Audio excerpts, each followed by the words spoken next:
Hello. Can you hear me? Number one.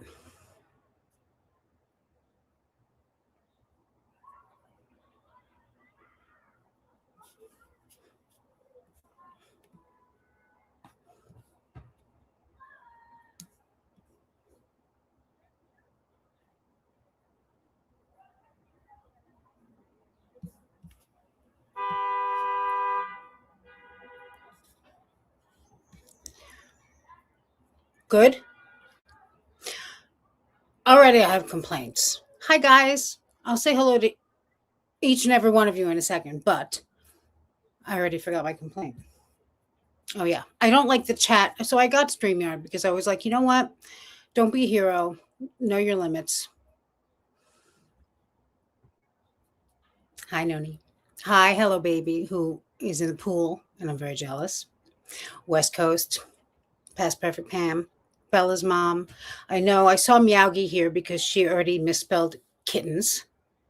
Embarrassing. And hi, Disney mom. Hi, Charles mama. Dan D, I saw is in the chat, and I just got a text from him prioristically to coming online. Congratulations, Dan D, on the 1K subs. And well, who else we got here? I know I've seen a few. Hi, Beaches. Pumpkin Porter. Kitten Pusher. Hi, Whitney. Scripsy. Yes. M. Dozer. I think I said past perfect Pam hello, but I'm not sure now because I did. Yeah. Hi, Sharon. Hello again, Dandy. Good, and you, Margarita? Which was hi, Nicole. Hi, Mary Morris. Mary Ann Morris. My bad. Stick Pop. A to B. Hi, Glass Bandicoot. Hi, My Misery has got comedy. Jesse B's. Beth of a Salesman, of course.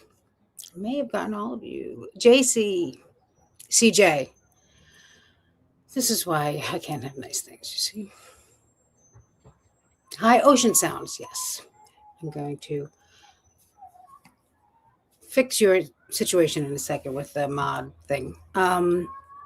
So the thing with StreamYard is it's easier, I guess, although I've gotten so used to the OBS that now everything's hard. But the chat isn't from YouTube. It's like I can't. I'm gonna have to go in. Which this is not that big a deal, and gift memberships. Because I get the free memberships to gift, which is one of my favorite things to do. But through like StreamYard doesn't jive with YouTube in that way. So, for example, your names don't automatically generate if I want to chat and like tag you. So all of those things make things harder for me. And as we know, I've already got a lot of challenges. So, there's that. Hey, Kimberly, Miss Frosty.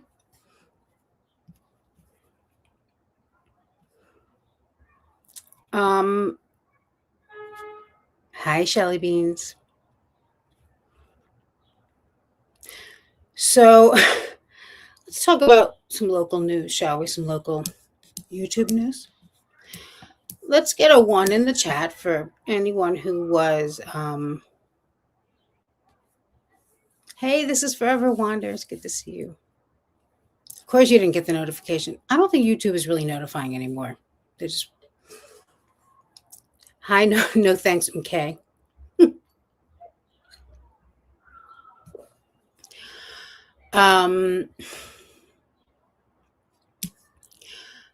Hey, Kelps.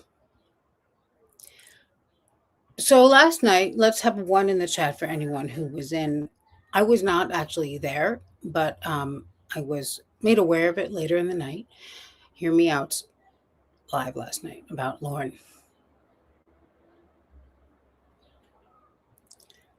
Hey, Hanfran. Q Raja, Demo Cat, Joe Kate, LW. All right, got notification. Route Irish. All right. Sash. Joette. Hi. So we've got so far quite a few. Just me was not there. As I said, I wasn't either. I mean, at first, but we'll fill you in if you aren't aware of. Hi, Whitney. Whitney's filling us in prioristically to us. So that's a one.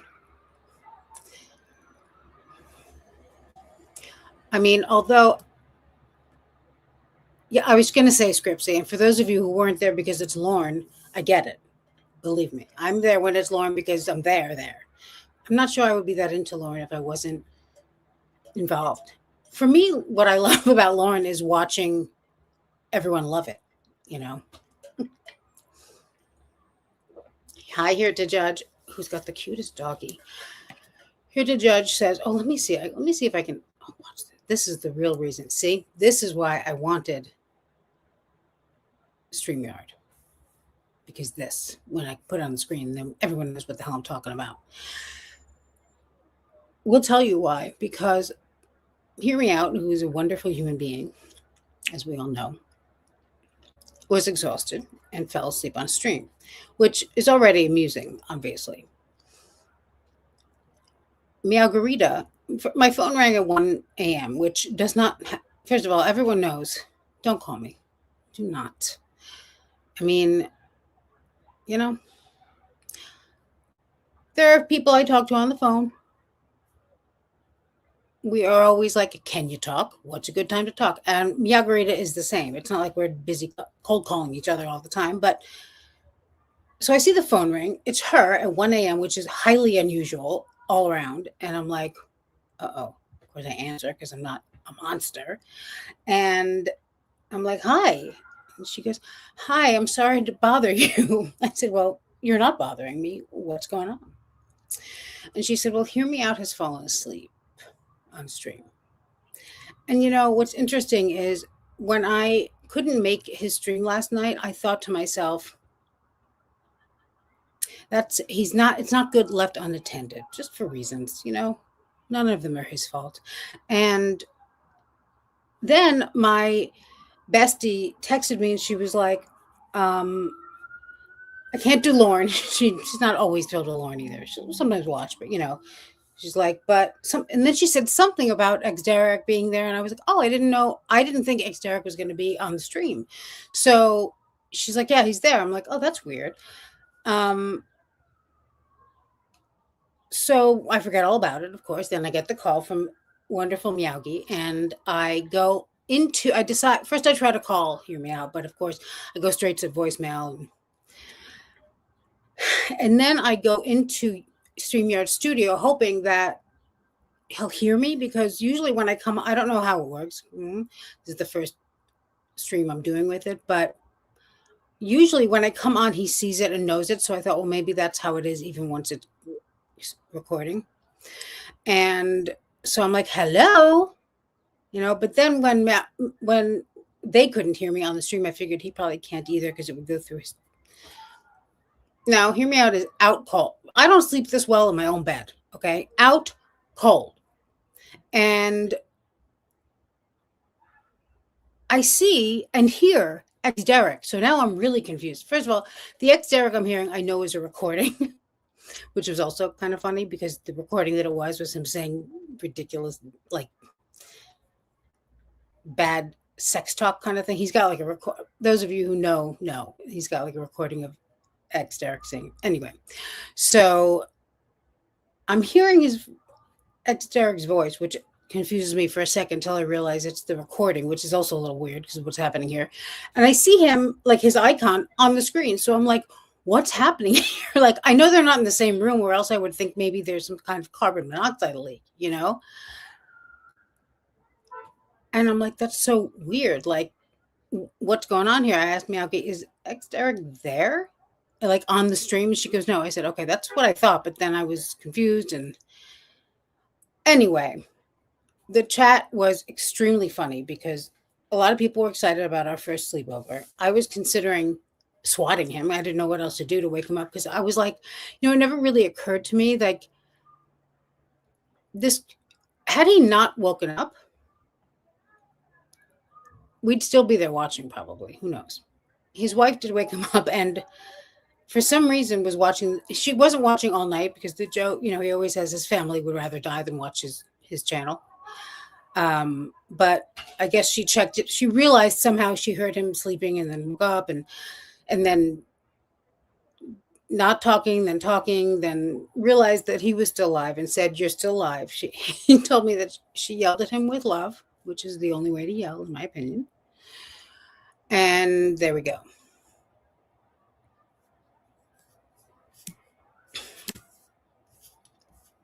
Oh, new member. Who is this? Hi, Han Fran. Welcome. Let me try this. This is exciting because this is the first time I'm going to be able to do this. Bear with me. Only the sexy people. Right? Welcome to Only the Sexy People. You guys got to bear with me because I'm learning how to do this. I don't think it'll be a very big learning curve for this, but we shall see. And then Route Irish, remember, for 6 months, you are a ride or die.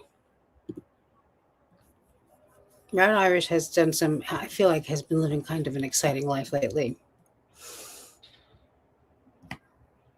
Hey, crazy mom. Hey, Barry Adams is here somewhere.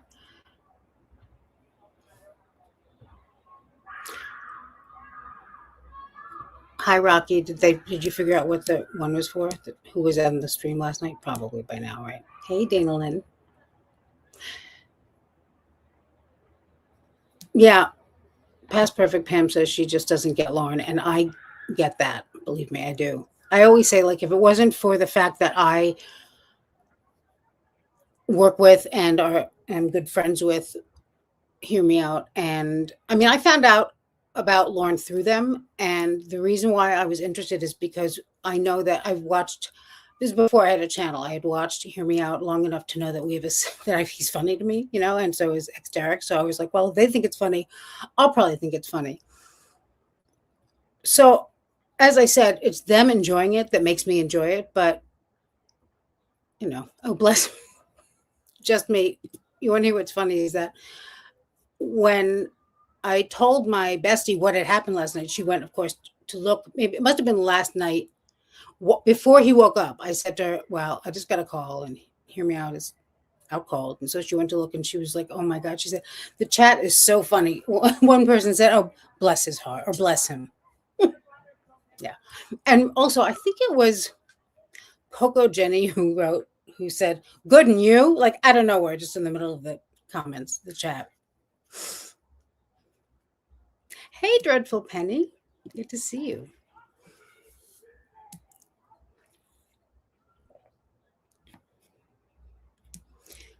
Oh, whose dark side fell? That scares me now.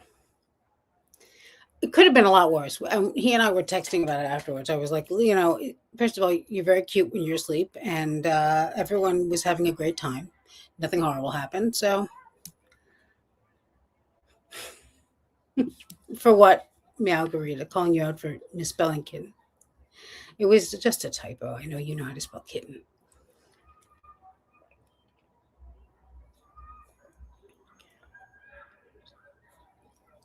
That's the other thing is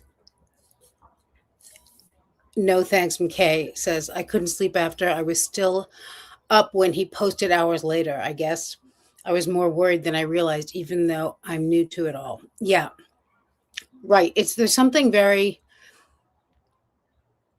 like everyone, of course, first of all, it wouldn't be the whole the whole community is very funny and appreciates who he is and the whole thing. So it was all very funny and very nice. No one was like, what a loser that, we're familiar with his work.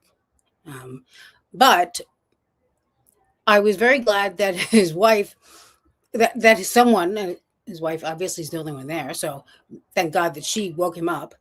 And this is nothing we were trying to do was working. And just because I would have, I don't think I could have fallen asleep after that, just because it's like this feeling of complete, I mean, should be the worst thing that ever happens to anyone, and it certainly.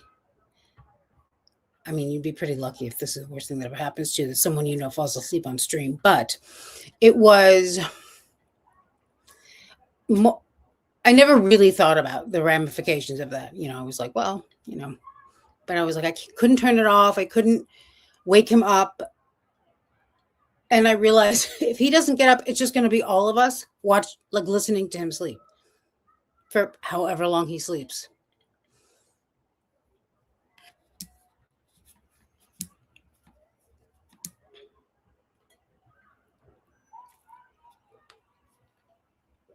Exactly. Yeah. Lauren is no Sarah Boone. I mean, and Sarah Boone also, Lauren isn't really true crime, and he never, as far as we know, and it seems pretty clear that he never actually got to commit any crime. So in that way, it's feel good, but in the way that he's just a total piece of crap, it's not. And it's not like my thing has always been true crime. So that's really what I'm most interested in, you know. And if I'm going to do like something that's a more feel good kind of thing, like commentary on influencers or whatever it is, Lauren isn't really feel good either because he's such a piece of crap.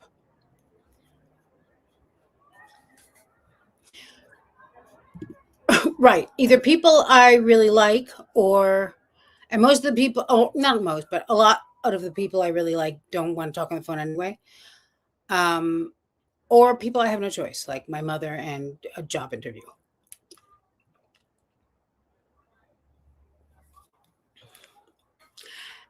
Exactly. Disney mom says 1 a.m. usually bail money. Ask me how I know. Yeah, we don't have to ask you. What else would it be? Especially from someone who's not like the type to get drunk, go out and drunk call you at 1 a.m., which Margarita is not that type. She's a lady. Yeah, I know. Me too. I mean, obviously, I rarely get, even if I'm tired of Sarah, I'm not tired of Sarah. I can watch anything about Sarah Boone. The only thing is that, and I can sleep to the Sarah Boone interrogation. I can, of course, SKR is my lullaby, but there are times, depending on what it is and the mood I'm in, like her body cams, for example, that I will just get too angry to like just relax and listen to some Sarah Boone. And she herself is, I mean, so infuriating, but never boring. I'll give her that. Through no fault of her own. She would be very boring in person to live with on the daily and dangerous and horrible. Right. I answer the phone because I mean, a friend calls you at 1 a.m. who's not, that never calls you, even not without texting you first, who's not answering that call. Like, what kind of monster are you? Nah, how important? I'm sure it's nothing.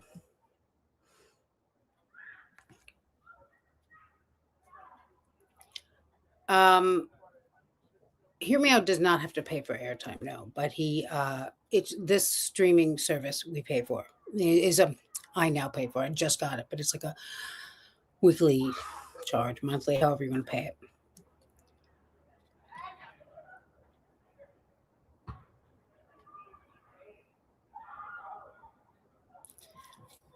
Yeah, that's the thing. I'm not going to read Scripsy's comment aloud, but that's the exact example of the kind of thing that I'm like, this is really a little too gross for even me.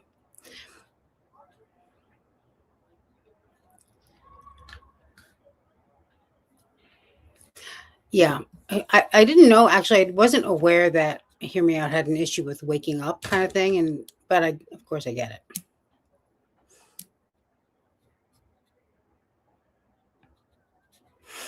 Yeah, this is thank you, my misery. That's the Suma knows, And when I first heard Suma knows, I was like, that's just not true. I mean, I think maybe we need someone else here who actually knows, but everything is relative. So, hey, Phil, were you there last night? I don't remember seeing you in the. Hey, Kentu Sukaroy, good to have you here.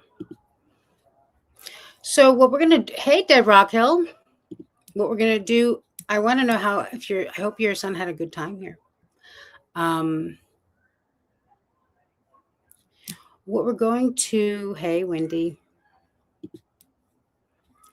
do today is we have the hearing of Sarah's attorneys wanting to get paid for all the torture she put them through. So this was 2024.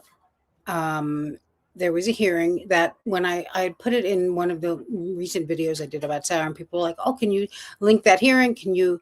And I don't know if I sent the link to the person who asked that or not, but I was planning to, and now I'm finally doing it, to do a live with it so we could all watch it. And I will put it in the link of this if you want to see it. It's just the hearing in front of whatever judge this is and whatever court this is. I now forget, of course, of Cashman and Bankowitz and Hopkins, and the other ones I think wrote in. I don't think they were in person, but wanting their money because they worked for her, and they describe a lot of them what it was like to work for Sarah Boone. So, and I know after going back and looking through it, I then saw, of course, Tanika had done a video on it when it happened, which I'll also link below. Hey, Goldie. Hey, Super Kelly. And first I have just a little, the end stuff, a video that a lot of you may have seen because it's like 10 years old. I just saw it for the first time. It's just one of these like internet gems, just a short local, not local here, but news report in Pennsylvania that gave me a good laugh. Let me just see what else is going on here. And then while we're watching this, I'm also going to go in and see what kind of gift memberships I have sitting there and give this out. I don't do phones either, Hello Baby says.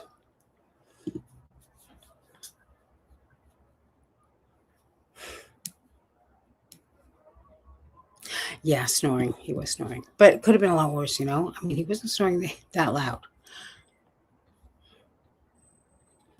Yes, he did make a video on it. I saw it too. Well, he sent it to me. Then I watched it. Hitting the soundboard. And he kept hitting that one thing with ex Derek saying all the... He cannot be alone. That's obvious. Because even if we're not involved, we have to get involved one way or the other.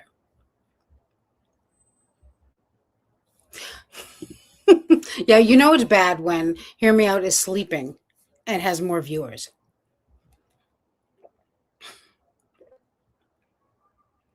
Actually, I was going to originally do a live. Well, originally I was going to do a live Tuesday, then it was Wednesday, then it was Thursday, then it was Friday. But then I don't want to do Fridays because I know, Dan D, that you stream on Fridays. And then I found out he was going live. So I was like, because I was going to do it it doesn't matter. Point is, there was a lot going on last night. Yeah, it was. I'm sure that I told him you got to at least put some of it in like a short because people are going to want people are going to want to see, unlike all of your other nonsense. Also, those of you who it's a members only stream on Sofa, reporting live from my sofa, but with Hear Me Out, and it is very, very funny. At one point, Hear Me Out reads the first nasty comment he ever got, which was also one of the first comments he ever got, and it's very, very funny. Somebody calls him his mouth. Says that they don't need to hear him run his pecker washer.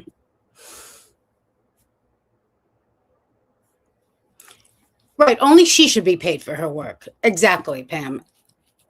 Let's not forget that Sarah, when she had to go pro se, was like, am I going to be paid for this? First of all, bitch, you haven't done anything. And by the way, that stands. She never did, as we know. She's just, hey, Mal, thank you for trying to reach me last night. I did see you in chat, though. Hey, Val. Hey, Billie Jean. I feel like I haven't seen you in a while. He is funny. I'll give him that. Hey, Sister Shell. Good to see you.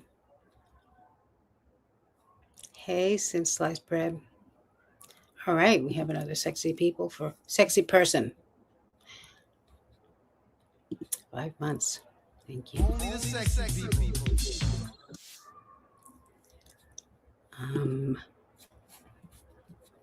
Let's see. Let's see if I can figure out how to play this thing that I want us to watch.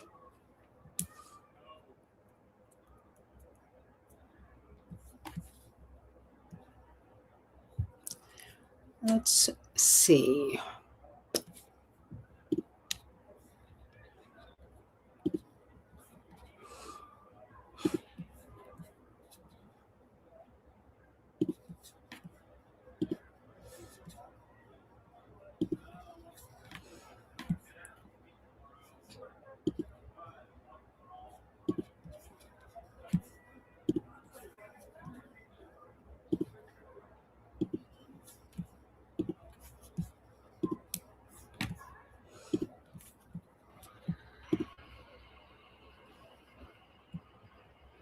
Let me know, of course, if you can't hear something or because this is the first time I'm trying to do this. So, a coffee shop in Shamokin is closed following an arson over the weekend. Police say a teenager is responsible for all that damage. News Watch 16's Nikki Krise joins us live from the Central Pennsylvania newsroom with more tonight. Nikki?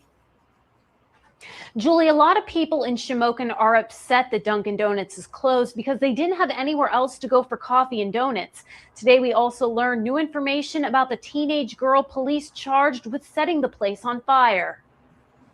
Yellow tape surrounds the Dunkin Donuts on West Sunbury Street in Shamokin. The popular donut shop is closed until further notice because of extensive fire damage. There's a lot of people that's definitely going to miss it, no doubt about it. A teenager is charged with starting a fire inside the restaurant on Saturday night. Shamokin police officer Ray Psycho says no one was hurt, but the place has extensive damage. Psycho says the fire was started inside the women's bathroom. The toilet paper dispenser was lit on fire, and within about a minute, the entire place was filled up with smoke. The mother did explain that she's recently been put on new medication, but as far as for what reason, we're unsure right now. The 13-year-old who admitted to setting the fire is currently at a juvenile detention center.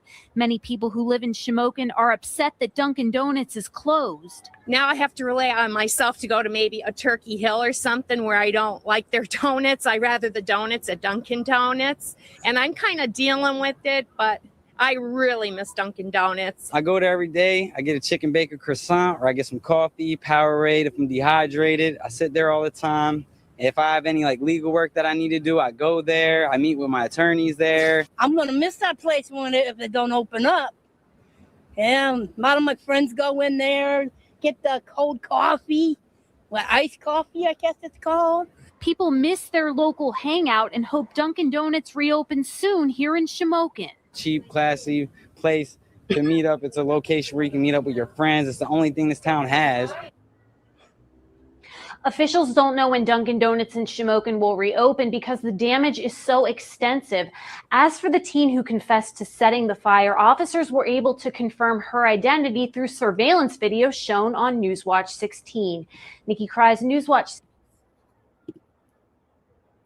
now, am I the only one who had not seen that? Because, as I said, it's about 9 years old. And when a lot of shit going on in Pennsylvania. Shamokin. I had to make sure that was real. I could not believe that was real for every single thing about it. The people interviewed, the story itself, the name of the town, which I know. I mean, I guess I've heard Shamokin. I don't know. Thank you. Another one here. Wait a minute. This is going fast. Hadn't seen it, says M. Dozer. I hadn't. Noony lady. Okay, so it's not just me and be like the local Timmy's. Right. But the thing that's burnt down in Canada, which is weird to me because one of them says, doesn't one of them say I have to go to Tim Horton? Or maybe I'm thinking of something else. Maybe not. Because although apparently Tim Horton is in the States now too. I don't know. Just, yeah, you may have. I know that. So when I heard about it, I was watching a commentary channel that I really like the guy a lot. What he comments on, I don't really care about, but he played it, and I was like half asleep, but I went to save it just so I could remember, and I searched it, and the first thing that came up was Jolene Lunzer, who I recently started watching. She's She's very, very funny. She does a lot of the hidden true crime commentary and the web sleuths kind of thing. She's a comedian. She's extremely funny. And I found her through Dreadful Penny. Jolene Lunzer is her name and her channel's name. Anyways, when I went to just do the search, like Dunkin Donuts Shamokin, first thing that came up was her. And I was like, okay, so this is like people have been watching this. But listen, I don't care. I'll watch that you can't watch enough. Legal, and then let's talk about this. Yes. Who among us is not looking for a cheap and classy place? Doesn't your lawyer have, first of all, doesn't he have an office? What did you do that you are meeting a lawyer in Dunkin Donuts? That's what I want to know. And in particular, the part with that kid, the whole thing seems staged to me. The fact that it's not is, I mean, if it was, it wouldn't be that funny, I guess, right? Classy. I mean, we saw it. I'm not saying that Dunkin Donuts can't be classy and, but really? Hey, Woman of Steel.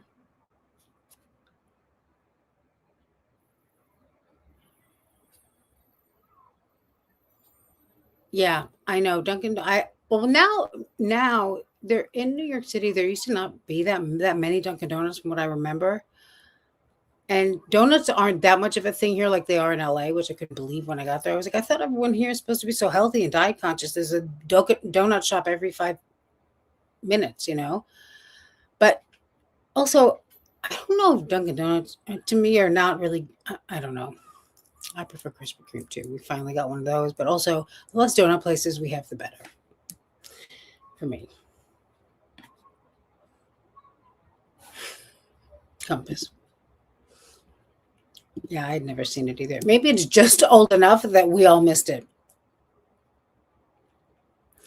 I've never had Dunkin' hash browns. I don't like hash browns really, so.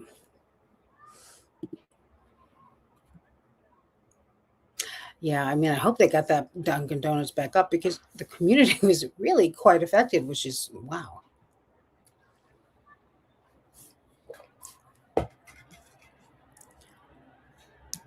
Hi, Ohio. Hi, Eliza B.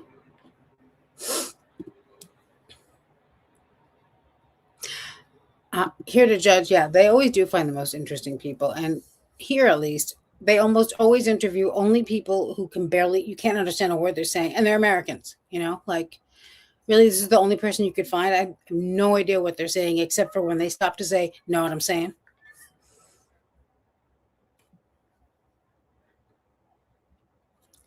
Apparently, why did burning toilet paper shut down the entire Dunkin' Donuts? Apparently, started quite a fire. I've watched it a few times now, but I still don't know why she did it. I don't know if they said it or. It's very overwhelming, that video. What did you miss? We're going to watch it one more time, by the way, because it's only 2 minutes long or something, and then we'll get into Sarah's lawyers. And just in case I forget to tell you again, but right before we watch it, we thank you for being a member for 5 months. When we started the lawyer one, Sarah's lawyer's hearing, the sound is a little messed up, like just for a second. So gird your loins. I'll try to remind you, but just in case I forget.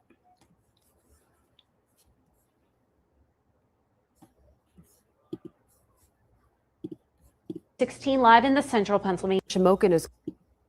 A coffee shop in Shamokin is closed following an arson over the weekend. Police say a teenager is responsible for all that damage. News Watch 16's Nikki Cries joins us live from the central Pennsylvania newsroom with more tonight. Nikki?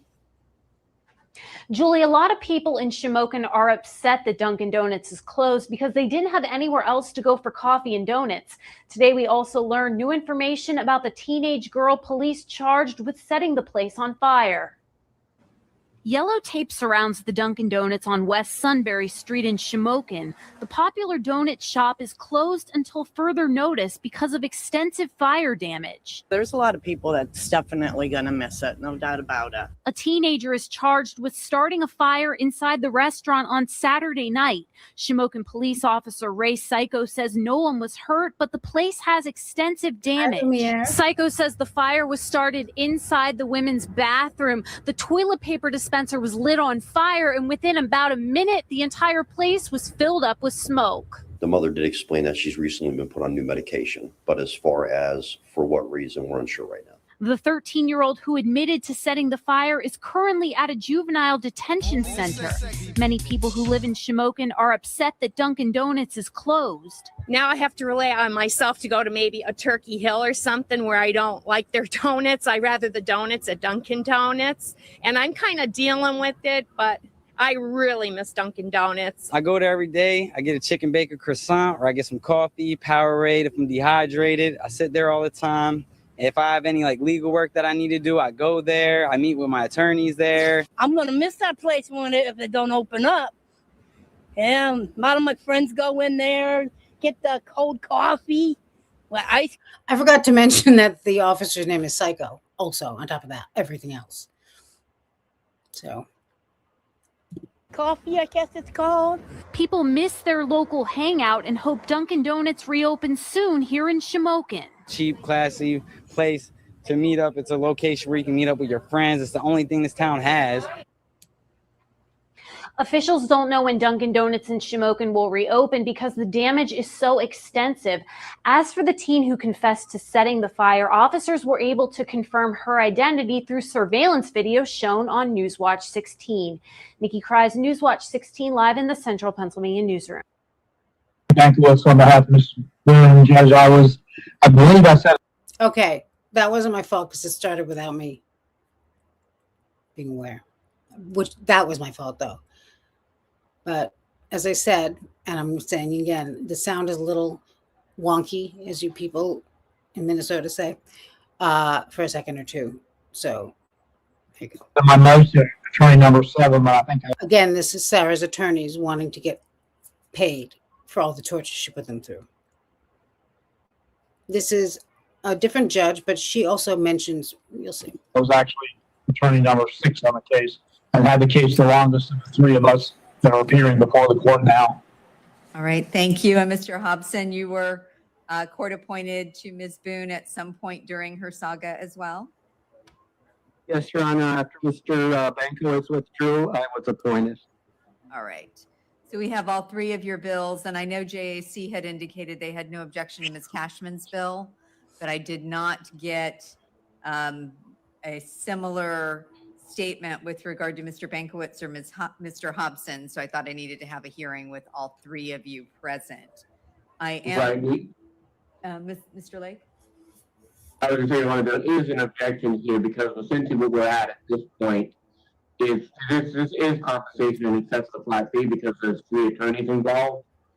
So there's no line item objections per se because these are all flat fee bills, but we're basically objecting on the basis that the total compensation here is going to exceed the flat fee to some extent. Right.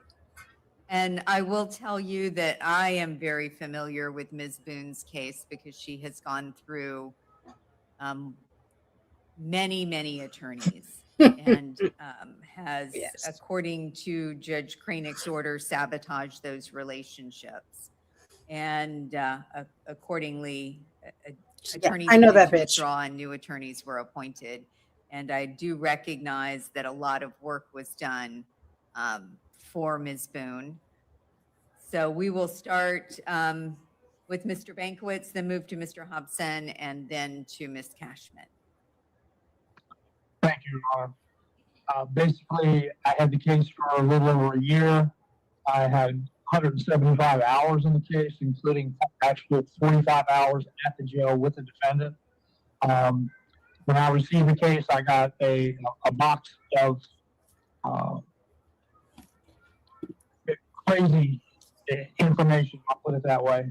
And it was an entire file box, and it took weeks to go through it, categorize it, and kind of figure out what was going on in the case at that point in time. She originally had a privately retained attorney, and I basically received his case and his file because all of Hi, the Em other leaves. court-appointed Hi, attorneys before me, I believe, had Elizabeth. waived Hi, any Weaver. attorney's fees, Ritz. and because they did basically nothing on the case. The three of us did a lot of work in the case. As I said, I put in 175 hours, you know, and even at the $75 an hour compensation ratio, we're looking at $14,000. We just started. Spent a lot of time with Ms. Boone, and We just started, Ryan. a lot of time on the case. So I'm requesting a flat fee in this case. All right, thank you. Mr. Hobson. Good morning, Your Honor. Good morning, everyone. Your Honor, I got the case from Mr. Bankowitz, and I got the same information. The information Mr. Bankowitz just. So I had asked this the other night. Kelp says, too bad we can't just put Sarah and Corey in a ring, who would win. I said, if we put Sarah and Corey in a cage overnight, which one would be alive in the morning? Yeah, I'm sure you all know what I think, because I think Sarah is the worst creature on earth.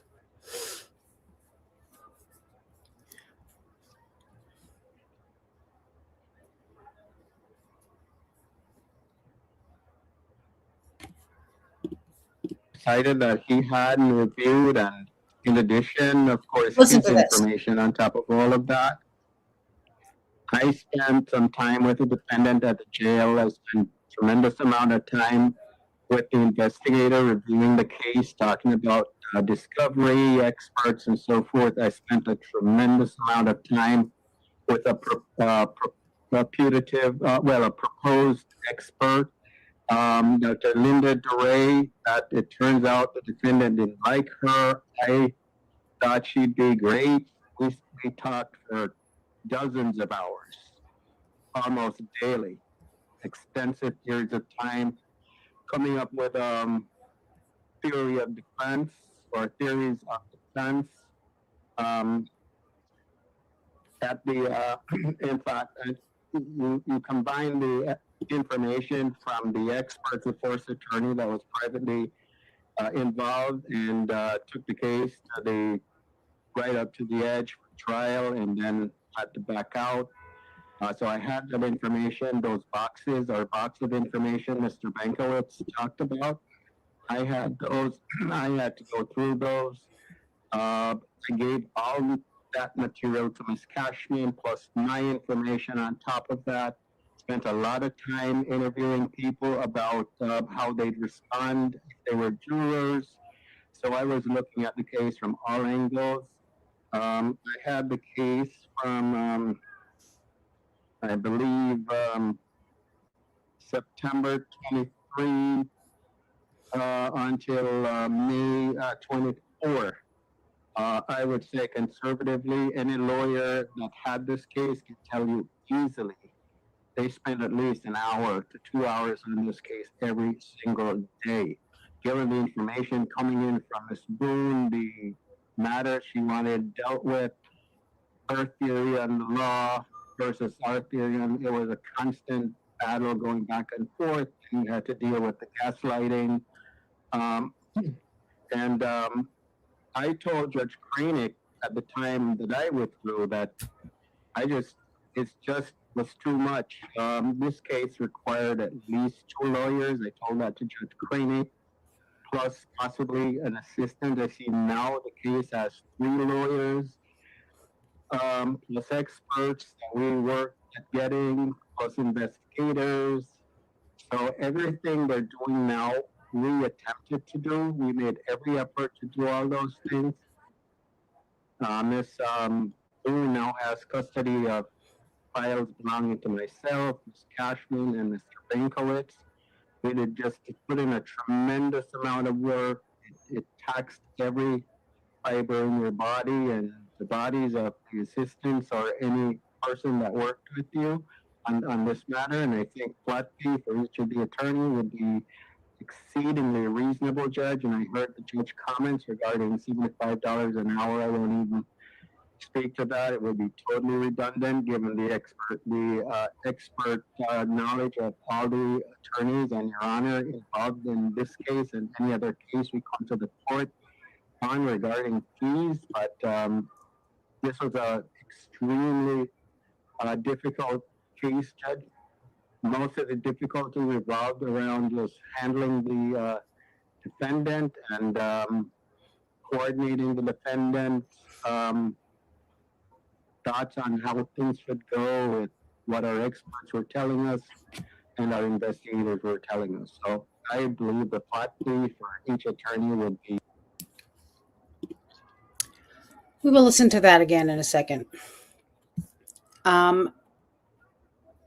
Hello, I'm Edison. So I'm not seeing, I have to see if I'm not on top, if I'm on top chat here or whatever, because as I said, StreamYard is a little bit different and I have to figure that out because I'm not seeing Robin and I'm not seeing M. Edison that I know of.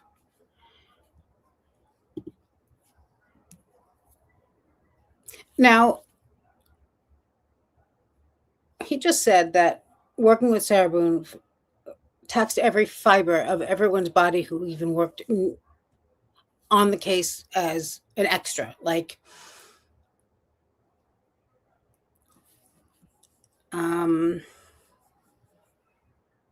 just wow. And also, wait a minute. Oh, now I see Robin. Okay.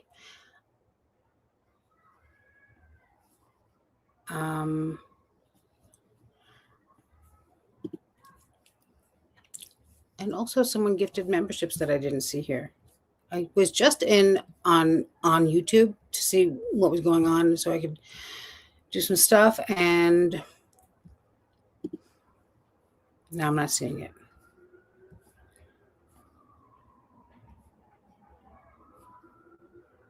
I have to go back in there and there we okay. So VC, thank you very, very much.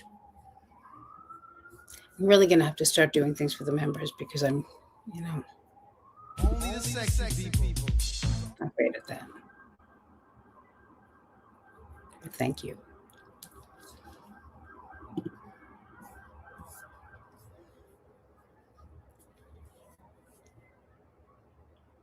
This is Hobson, yes. And he is the one who really, in my opinion, really lays into her. I also have, after this, I have an interview with, I'm sure a lot of you remember at Bankowitz when he did some kind of interview with Sarah. I believe it was after her trial, probably. So that's going to come next. Yeah, she is just such, she's really something.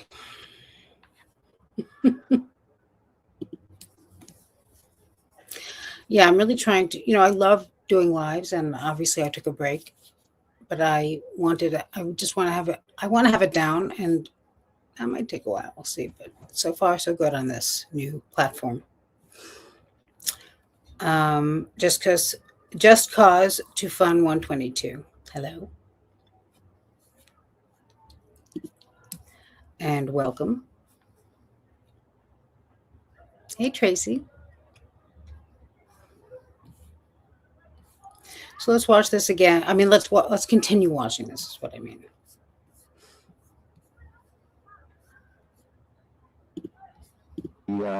Anything less than the flat fee would be totally confiscatory, Judge. Actually, hang on.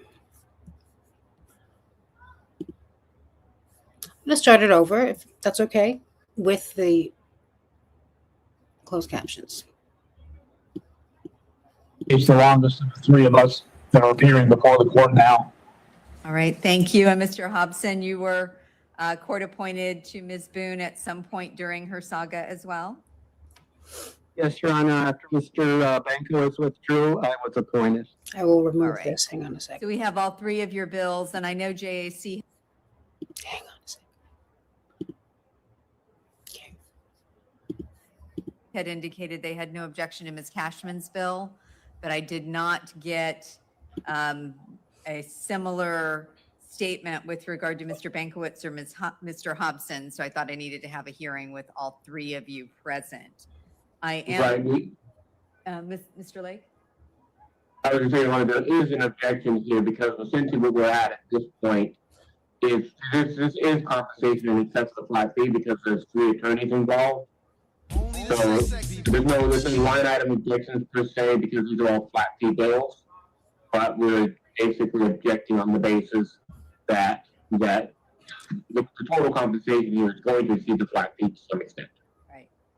And I will tell you that I am very familiar with Ms. Boone's case because she has gone through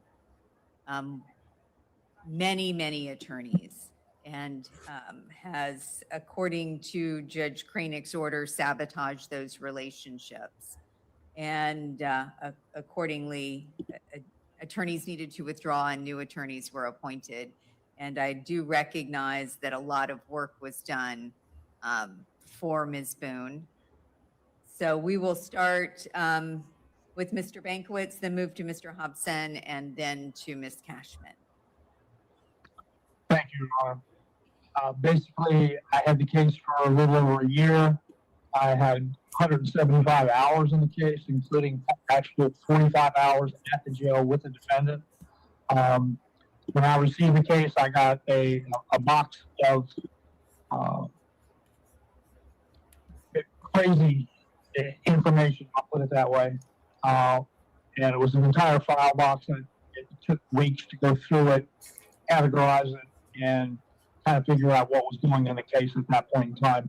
She originally had a privately retained attorney, and I basically received his case and his file because all of the other court-appointed attorneys before me, I believe, had waived any attorney's fees, and because they did basically nothing on the case. The 3 of us did a lot of work in the case. As I said, I put in 175 hours, and even at the $75 an hour compensation ratio, we're looking at $14,000. Spent a lot of time with Ms. Boone and a lot of time on the case. So I'm requesting a flat fee in this case. All right, thank you. Mr. Hobson. Good morning, Your Honor. Good morning, everyone. Your Honor, I got the case from Mr. Bankowitz, and I got the same information. The information Mr. Bankowitz just recited that he had and reviewed, and in addition, of course, his information on top of all of that. I spent some time with the defendant at the jail. I spent a tremendous amount of time with the investigator reviewing the case, talking about discovery, experts, and so forth. I spent a tremendous amount of time with a proposed expert, Dr. Linda DeRay. That it turns out the defendant didn't like her. I thought she'd be great. We talked for dozens of hours, almost daily, extensive periods of time, coming up with theory of defense or theories of defense. In fact, you combine the information from the expert defense attorney that was privately involved and took the case to right up to the edge for trial, and then had to back out. So I had that information, those boxes or box of information Mr. Bankowitz talked about. I had those. I had to go through those. I gave all that material to Ms. Cashman, plus my information on top of that. Spent a lot of time interviewing people about how they'd respond if they were jurors. So I was looking at the case from all angles. I had the case from, I believe, September 23 until May 24. I would say conservatively, any lawyer that had this case can tell you easily they spent at least an hour to 2 hours on this case every single day. Given the information coming in from Ms. Boone, the matter she wanted dealt with, her theory on the law versus our theory on it was a constant battle going back and forth. And you had to deal with the gaslighting. I told Judge Kranik at the time that I withdrew that it's just was too much. This case required at least 2 lawyers. I told that to Judge Craney, plus possibly an assistant. I see now the case has 3 lawyers, plus experts that we worked at getting, plus investigators. So everything they're doing now, we attempted to do. We made every effort to do all those things. Ms. Boone now has custody of files belonging to myself, Ms. Cashman, and Mr. Binkowitz. We did just put in a tremendous amount of work. It taxed every fiber in your body and the bodies of the assistants or any person that worked with you on this matter. And I think flat fee for each of the attorney would be exceedingly reasonable, Judge. And I heard the judge comments regarding $75 an hour. I won't even speak to that. It would be totally redundant given the expert knowledge of all the attorneys and Your Honor involved in this case and any other case we come to the court on regarding fees. But this was a extremely difficult case, Judge. Most of the difficulty revolved around just handling the defendant and coordinating the defendant's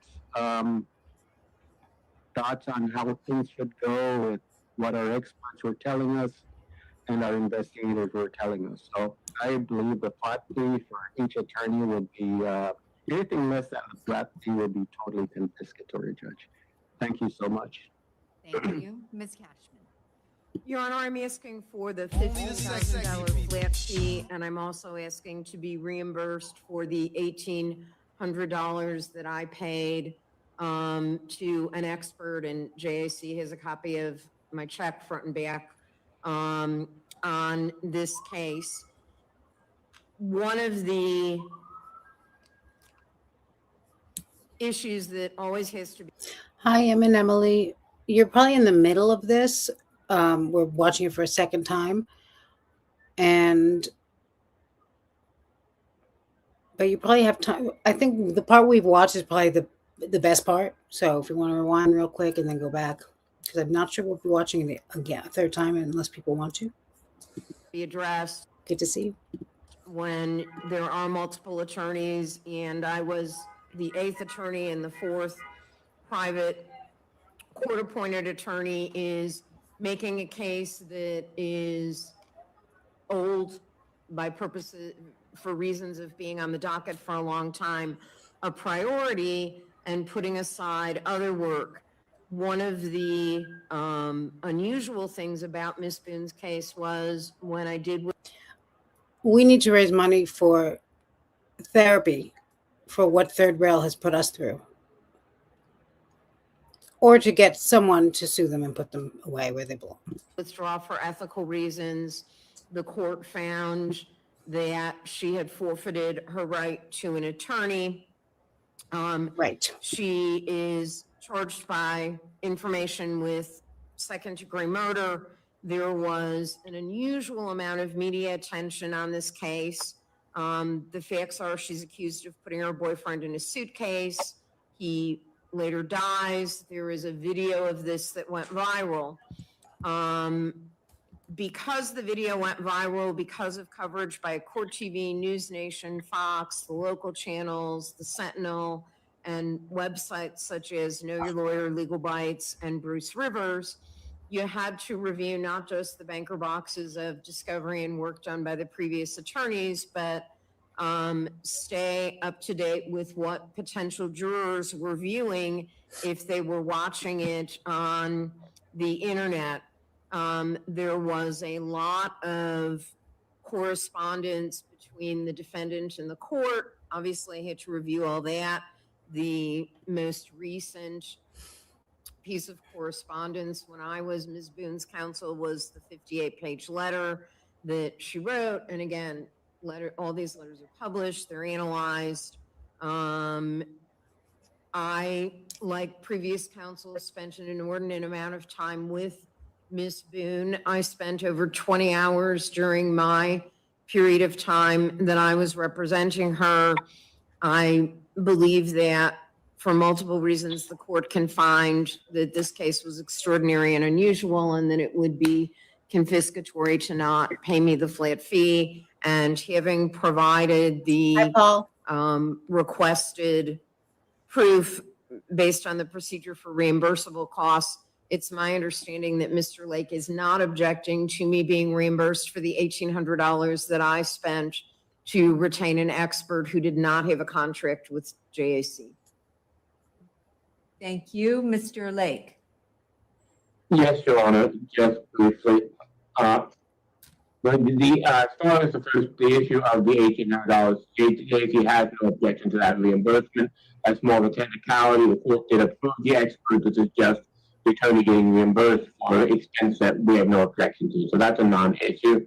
We just need that in the order.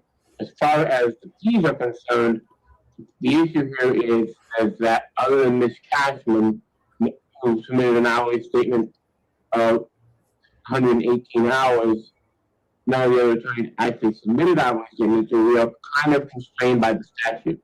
The problem is the statute only allows up to 200% of the flat fee. Thank you, Em and Emily. Let me see if it's, I'm not good at this, I realize. I will rewind, loving you, making some clothes for myself for a change after 2 outfits for a little niece who is thriving, by the way. 13 weeks and a joy of my life. Love to all. Thank you for the super chat. And I think you had commented that before, and I was about to say that I can't believe she's 13 weeks already, because I remember when you told us about her. That is adorable, and I'm very, very happy. Thank you for the update. And also, you make clothes for yourself too? That's impressive. In the absence of hourly statements, in other words, the way that the statute is worded very unusually, but what it says is the court can award up to 200% of the flat fee without, and then it can only go above that if it finds that the case is confiscatory, and then can compensate the attorneys at a rate of $75 an hour. So that's where we get into a little bit of a difficulty here, because double the flat fee here would be $30,000, which is less than each of the attorneys is requesting $15,000 each, would be $45,000. As far as, and at that point, looking at the statute, what we have is Ms. Cashman. Hi, Candace.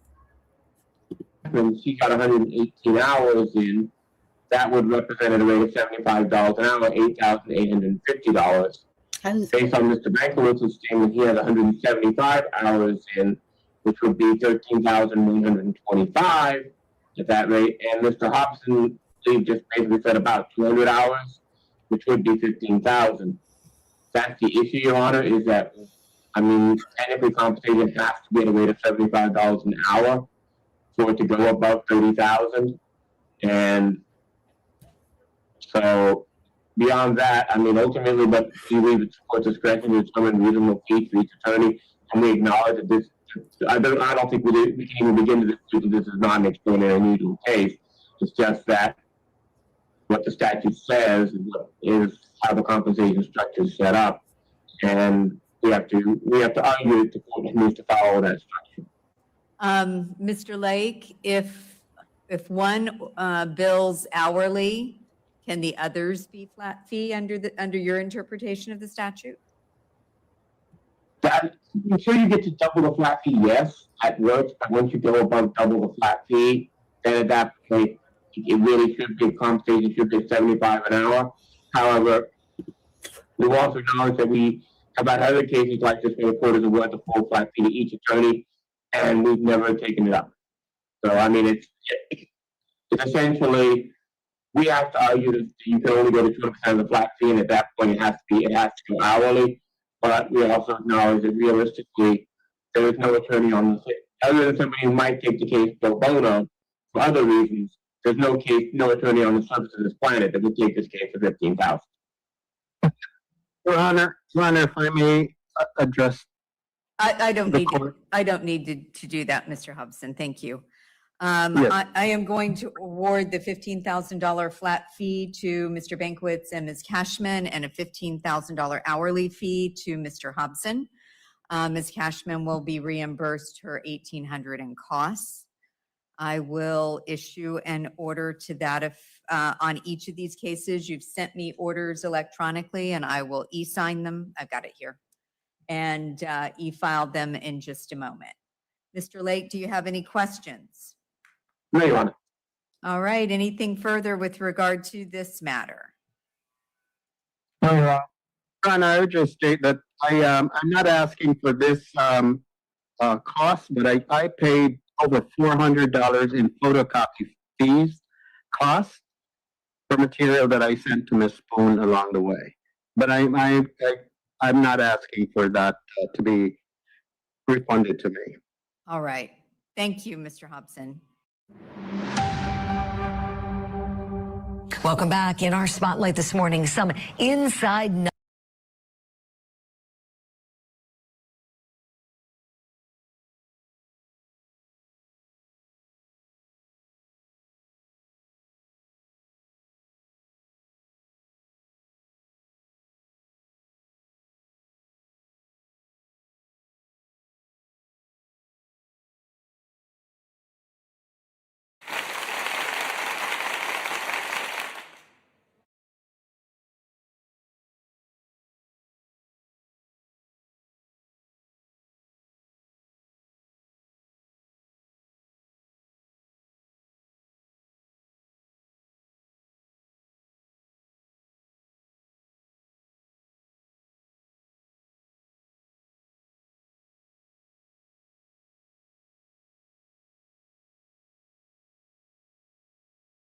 I'm muted. I'm muted.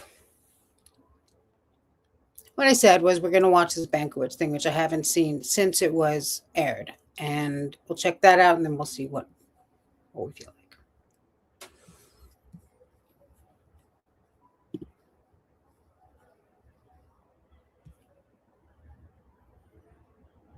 Yeah, and Sarah wants to know. Candace, you made me laugh so much because in one of my last videos I talked about how I hate the sound of, children's voices. And I put up on the screen, this is a joke.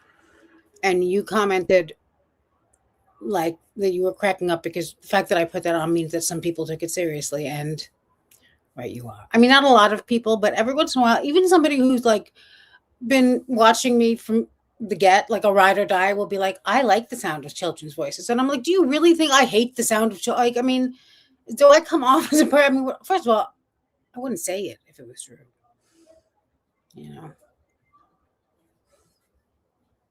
Rude.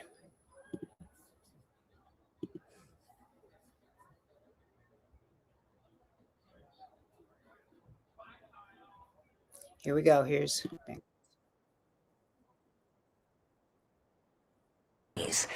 Sarah Boone, the defendant in the suitcase murder trial. Well, she's on her 9th lawyer right now, and so far, so good.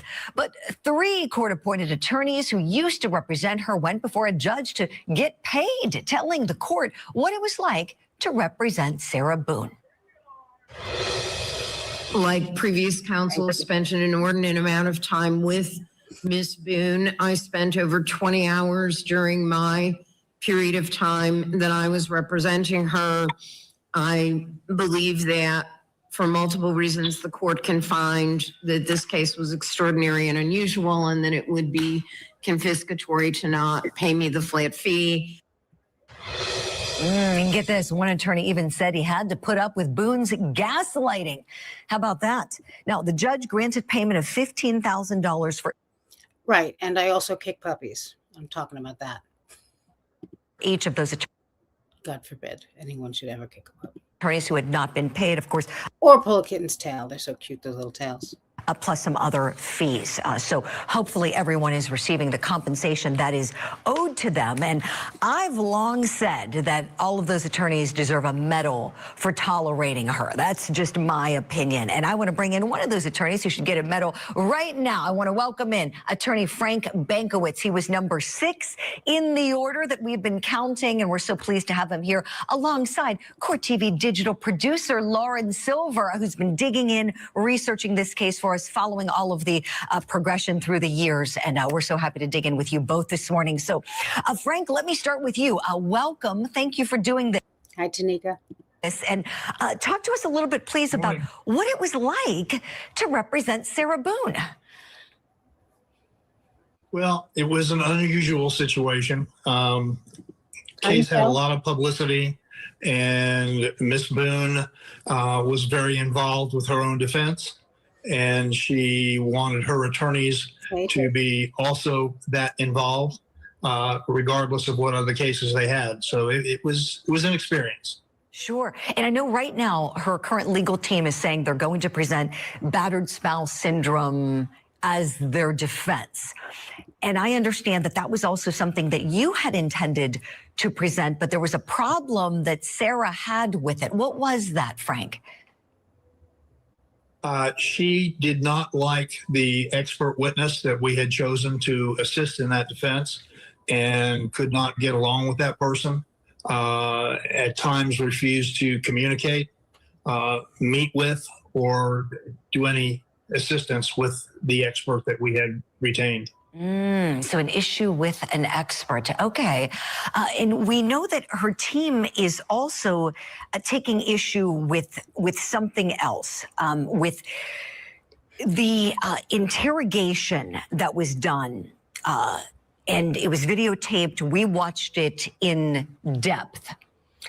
And apparently they're saying that she was not properly given her warnings pursuant to Miranda versus Arizona. Frank, curious if you agree with that. She was not giving her warnings necessarily on the video itself, but from my investigation, they had been given prior to the actual starting of the camera. Miss Boone's biggest complaint was the publication of that video by the Sheriff's Department on such things as YouTube, and which has created a very impossible task in picking a jury that would be impartial in the case. Understood, Frank. And I have a clip from the interrogation. Let's take a look at it together now. I thought he was okay. Like, I didn't, He's telling you he's not. He's telling you, Sarah, I can't breathe. He's saying your name and you're like, that's my name, don't wear it out. Guys, that's how we are with each other. Like, nobody understands our relationship. The whole suitcase thing never happened before. Okay, I want to bring in Lauren Silver to accompany you here on Frank for some questions. Now, Lauren, you're digging in. This motion her attorneys have filed. Tell us a little bit about this latest motion. And hi, Bossy Tuba. Hi, Lakeisha. What essentially they're trying to do here, please. All right, so the motion that they filed to suppress, this is a motion to suppress the full interrogation done by Orange County Sheriff's deputies. This was an extensive interrogation done on February 25th, the day after the death. And they are claiming that the Miranda card, which the deputies physically read off of, was done twice incorrectly. And specifically what they're alleging is that the very last sentence was let off. So that very last sentence is, having these rights in mind, do you wish to talk to us now? Thank you, Just Suze. Good to see you. Thanks a lot. Appreciate your support. And it's, as I said, good to see you. The rest of them, you have the right to remain silent. Anything you say can and will be used against you in a court of law. All those things we're used to from watching here on Court TV and also shows like Law and Order. Those were all read properly. It's on video. The question is that last sentence and whether that last sentence not being read is enough to suppress. Her attorney, James Owens, is also claiming that she was coerced in making the statements because when she walked in, deputies told her things like, you have to talk to us. We found some things on the autopsy we need to talk to you about, and creating what he is calling a false sense of urgency that he's terming as coercion. Ooh, Lauren, this is interesting. And I love that you brought with us, your discussion points today, that card, so that we could see that very last line is what defense counsel is taking issue with. So, Frank, back to you on that. Was it legally necessary for these officers to read that line to her? Yes, it was. They are required to read the entire card, everything that is on the card, and they normally get a piece of paper that is a checklist of what they have instructed or advised against, and they usually have the individual sign that piece of paper. I did not, in my recollection, see that signed waiver card. Oh, this is interesting. Okay, thank you for that. So this is something big. And Lauren, thank you as well. This is something huge we're going to watch to see if all that footage that we watched on this program is going to be tossed. We'll see. Frank, with respect to Sarah and the interactions, I understand you had her for about 14 months representing her.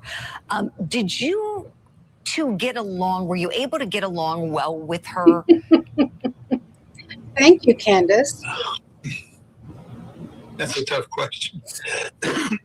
We got along as long as I was there, and we had open access, which at times we did not. But it was a matter of seeing her physically, that she wanted her attorneys, not just me, but all of her attorneys, to be able to be at her disposal. And that's difficult when you have other clients to represent. Right, most certainly. Yeah, tell us about your job, where your career, where you've worked, where you're currently working. Well, when I first started practicing law, I was an assistant state attorney in the Ninth Hi, Jackalope. Judicial Circuit, which is prosecuting Ms. Boone at this time. I was there for about 5 years. I left there to go with a civil law firm in the personal injury area. And I left there about maybe 3 years later and opened my own office. And ever since then, I have been a solo practitioner basically for the last 50 years.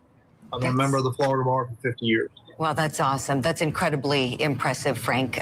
We knew that you knew your stuff, would see you in action. And, this isn't a problem with any of the attorneys that have represented her. Everyone has been so seasoned, so smart. It seems that the common denominator with all the issues is Sarah Boone. And can you tell us quickly why you withdrew? Well, it was the cumulative effect, so to speak, of the letters that she would send to the judge about he's not doing this and he's not doing that. And all these letters are public record. They're all in the court file. Eventually, it came down to she even wrote a letter to the judge complaining about the judge not doing his job. Right. And right. So, again, these are all in the court file. We remember that. Yes, she is a real piece of work. Frank Bankowitz, wonderful having you on the program. We would love to have you back sometime to do some. Hi, Avrila's Hobby, and hi, Miss Shan. I don't think I saw you earlier. Look how much better he looks after dealing with Sarah. I mean, analysis after some time away from Sarah. And yeah, he was helping her with her. He wanted it. People will go above and beyond. But Sarah's not having it. The fact that Sarah is pretty much alone is no mystery, and it's all her fault. And quite frankly, she's not alone enough. Nobody should deal with her. And anyone who does either is Brian and her son, who have no choice, or something wrong with them. Like something serious wrong with them. So there.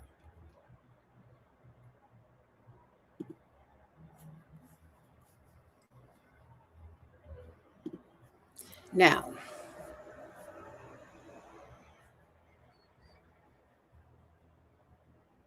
yeah, she's mad that people want to help her. It's just crazy. And I say this all the time, but it always brings to mind the expression, no good deed goes unpunished, because you cannot try to help this bitch. Whole mouth.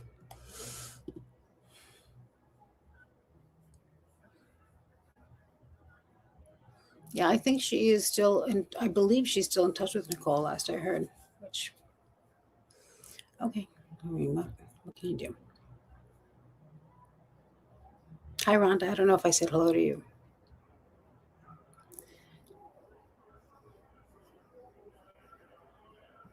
So I can find something else for us to watch, which I will do. I have no idea what, but I'll just find something and I kind of want to play the Dunkin Donuts commercial again because maybe Tanika and a few people who came in a little late didn't see it. It's only 2 minutes long.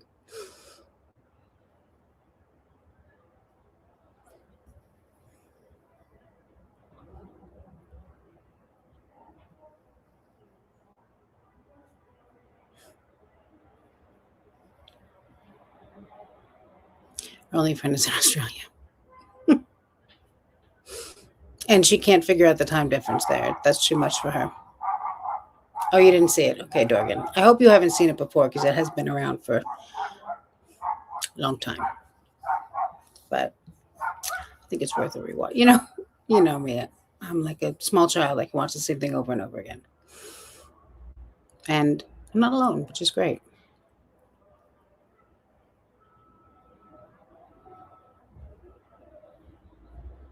Oh, were they all a flutter Meowgie?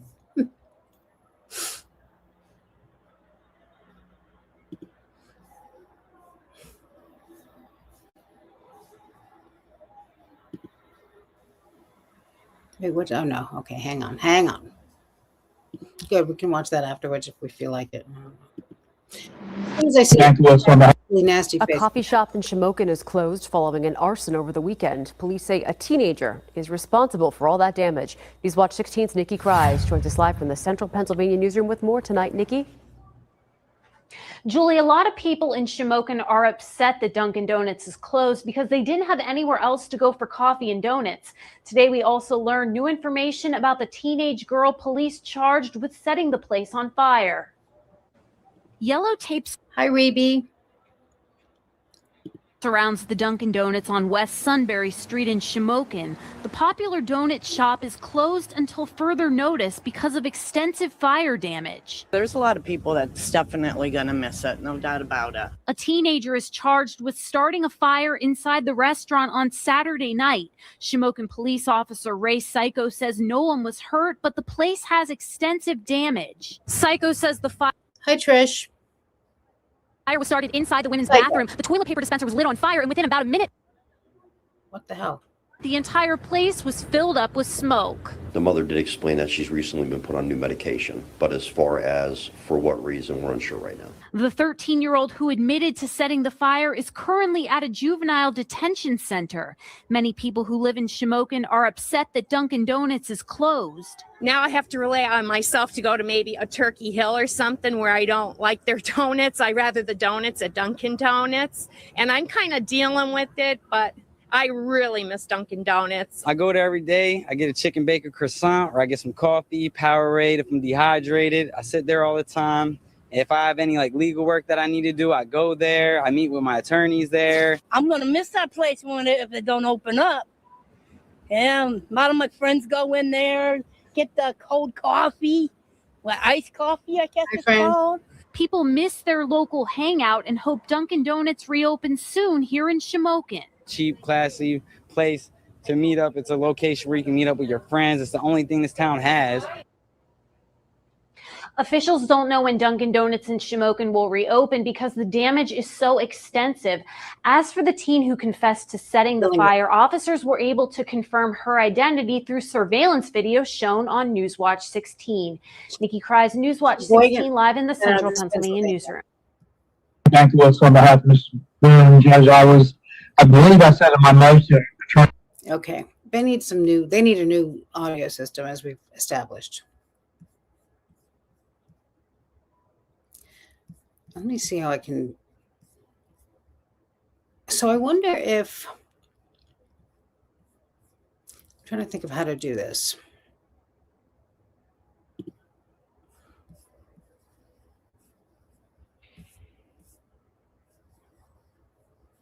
Yeah, it was the local hangout and cheap and classy. Best place to meet with your legal counsel, apparently. Hi, FRT. No, is that really a thing? I'm going to look for it.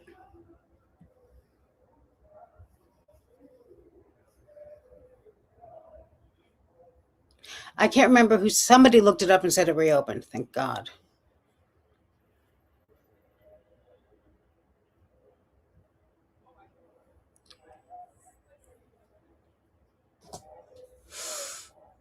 Okay. So what I'm going to do is I'm going to. Oh, hey, Carolina.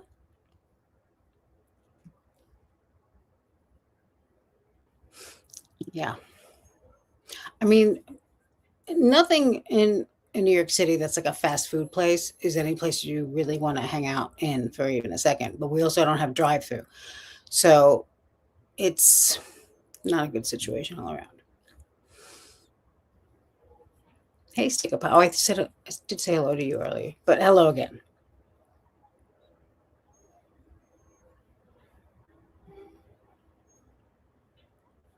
Yeah, cheap and classy for all your legal work. That's right. Okay. So I'm going to set this up on my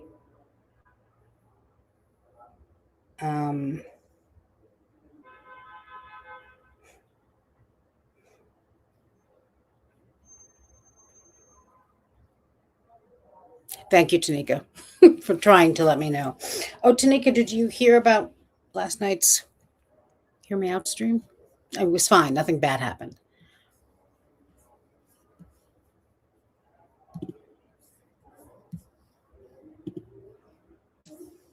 Okay, let's see.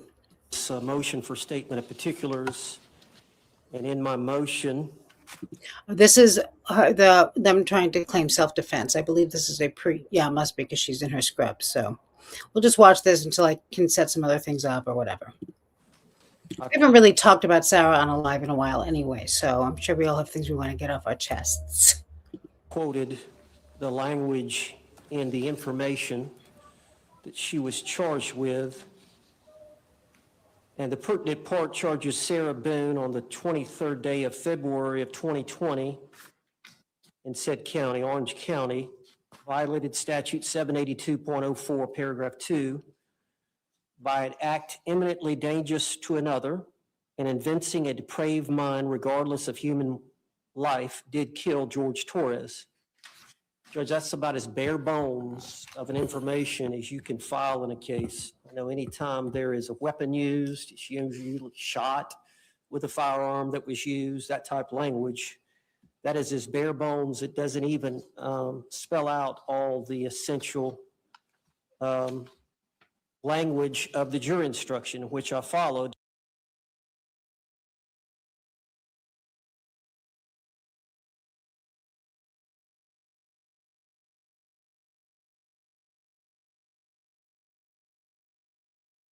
I'm muted. Hi, Cracked. Hi, Skank Hunter. The weather here is a little warm, but it's very nice. Thank you for asking.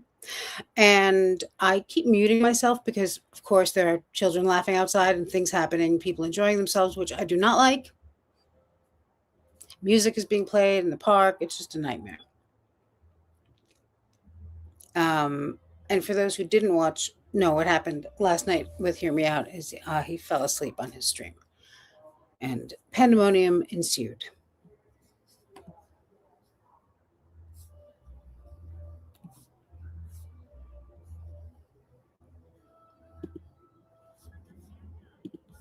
To prove the crime of second-degree murder, the state must prove the following three elements beyond a reasonable doubt. 1, the victim is dead. 2, the death was caused by the criminal act of the defendant. Now, there is no language in the information that alleges what criminal act Sarah Boone committed that caused the death of the victim, Mr. Torres. This is a unique case, Judge. It does not involve a firearm, which I believe many of these cases do. I'm sure you're well aware, the state's well aware, the defense is well aware of the report, the videotapes in this case, and the overall general facts about the suitcase and Mr. Torres being in the suitcase asking to be let out by Ms. Boone. But the state, in their charging document, has failed to say exactly what it is that they believe is the criminal act that caused the death by Sarah Boone. Some information that the defense I don't think we'll have could receive from them so that we could properly prepare a defense for Ms. Boone. In count 3, the unlawful killing of the victim was an act eminently dangerous to another and demonstrating a depraved mind without regard for human life. It goes on to define an act as a series of related actions arising from or performed pursuant to a single design or purpose. We have no information, no particulars in the information that explains a series of related actions arising from and performed pursuant to a single design or purpose. None of that language. Thank you for the gifted membership, Skank Hunter. I really appreciate that. I always love to see you, gift or not.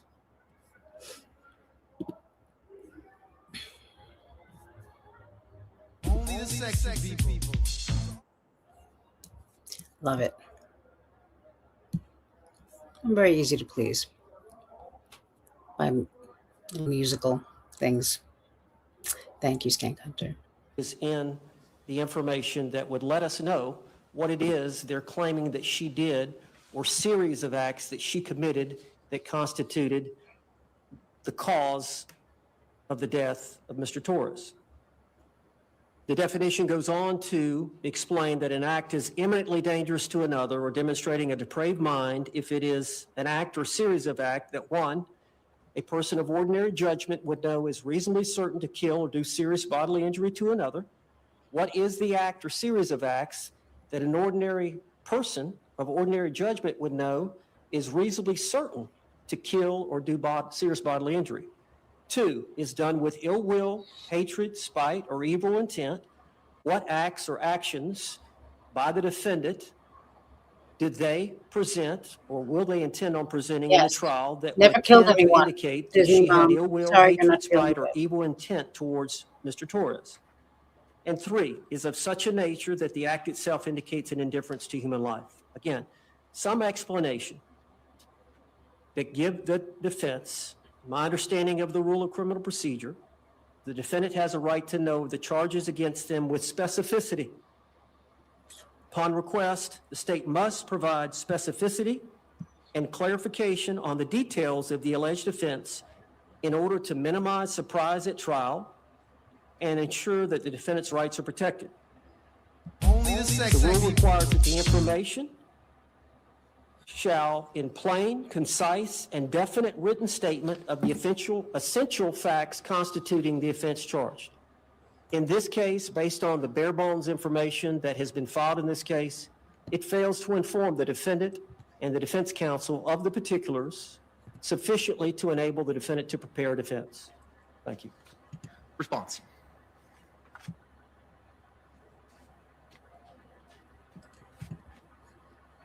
Judge, the state stands by its written response that was filed on September 5th of this year.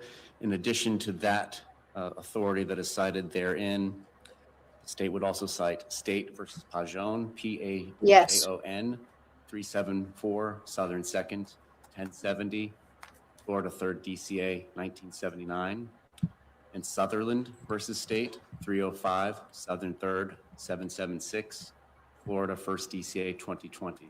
Can I have the second citation again? 305 Southern 2nd. Southern 3rd, 776. And what all these authorities stand for, dating back to well before there were any discovery rules crafted in, I think, 1968,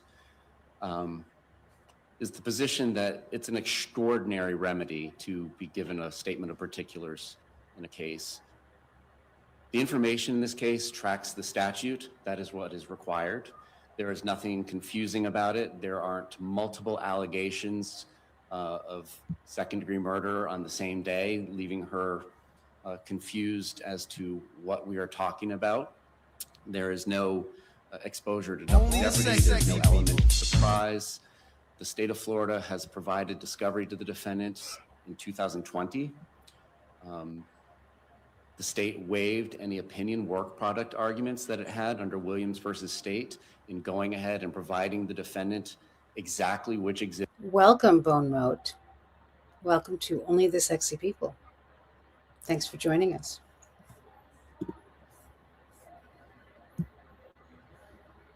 Only the sexy people. Exhibits we're going to enter in a trial. Exactly which of the witnesses we've disclosed will be called at trial. And their motion does not set forth why it is specifically that they don't understand what she is accused of doing and how. In fact, opposing counsel cited the videotapes, the videos that were taken on her phone while the decedent Hey, Super Kelly. was in the suitcase begging to be left out. And then what they didn't mention is what she said during these videotapes, which certainly would constitute the mens rea Hi, Aunt Trish. for second-degree murder. So it's our position that they have not stated why it is that a statement of particulars is necessary. It's an extraordinary remedy. They have all the discovery. Not only do they have all the discovery, they have a narrowed down list specifically as to what will be introduced. And they are clearly on notice of what. Cliff, why are you so wonderful in every way? Thank you. Insert snark here. How are you? I've missed you. Only the sexy people. I had a question for you, and now I don't remember what it is, but it will come to me. Thank you very much. It's good to see you, as always.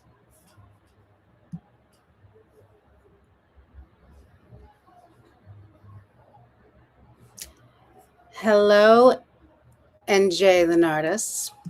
I always have to readjust to your new name.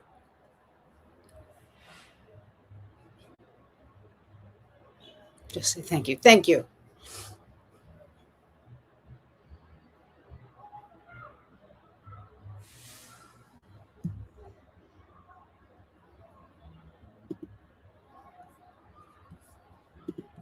Constitutes the acts. Sorry, I'm getting in the used to mens still getting rea used to because this. They've mentioned those videos that were taken on her phone.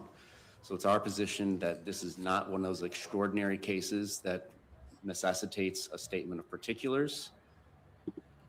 There are cases where, for example, somebody commits multiple acts of battery against a victim, perhaps an hour apart, 2 hours apart, and comes back, and it's unclear as to what the state is talking about. If counts 1, 2, and 3 all say battery on X day.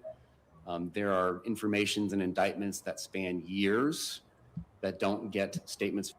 Yeah, Dandy says the 3-rack train track is a risky design, especially when there's only two tracks, two rails.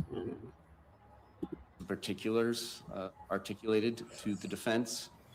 In this case, the date is specific as to February 23rd, 2020. The metadata on the 2 videos that were taken from her phone are both from the 11 p.m. hour of February 23rd, 2020. Given all the discovery in the case and the amount of narrowing down that we've already done, there is no need for a statement of particulars in this case. Thank you. Thank you. Any response?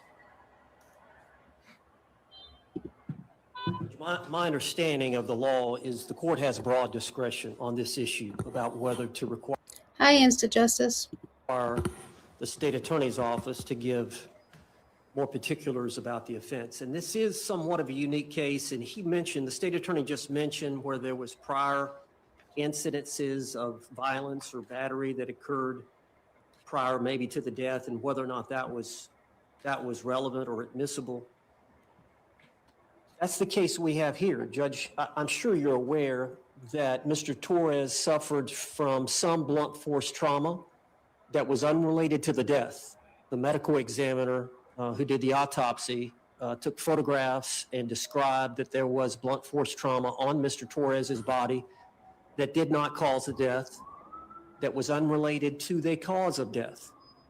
And that information has not been detailed whether or not it's relevant to his death, whether or not they're going to try to tie that in to Mr. Torres's death.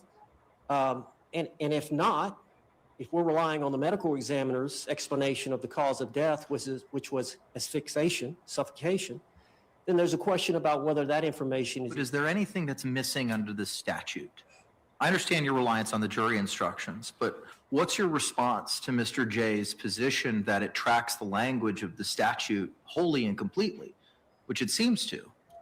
Well, I have the rule for motion of particulars then. If that's the case, then in every case in the country, you just have to track the statute, and at no time a court would ever order a motion for statement of particulars. But the date's there, the time's there, where it happened is there, the underlying charge is there. I understand, and I explained that this is not a shooting where death would occur fairly quickly after multiple shots, that this was an unusual death, asphyxiation over a period of time, which Thank you, FRT. I'm looking it up now. we don't even know whether it was the day before or the next day. There's questions about that. The injuries, the blunt force trauma that the medical examiner is claiming that they're there, I believe is going to testify they could have been there 24 to 36 hours before. We don't know when those prior injuries were. They're fairly fresh, but they can't state that they were close to the time of death. Again, they weren't related to the cause of death. So there are situations in the law based on the unique set of facts that a court feels compelled, yeah, I have the discretion and I feel like for the Am I muted? Because I shouldn't be. defense to properly prepare for this case due to this unique set of facts that I think there are Okay, some thank you. details that you must give. There's blunt force trauma. We don't know exactly when it was. We know it was fairly recent. And the medical examiner says the cause of death is asphyxiation. He doesn't know where it was environmental or not. He gives two explanations. So there's a real question about that. And of course, we'd like to know what theory they're going under and whether or not they're intending to introduce evidence of this blunt force trauma that occurred sometime prior, and what exactly they're claiming that she did that constitute. Is it just the video, the 2-minute video that everybody's seen, or the suitcase video? Is it that?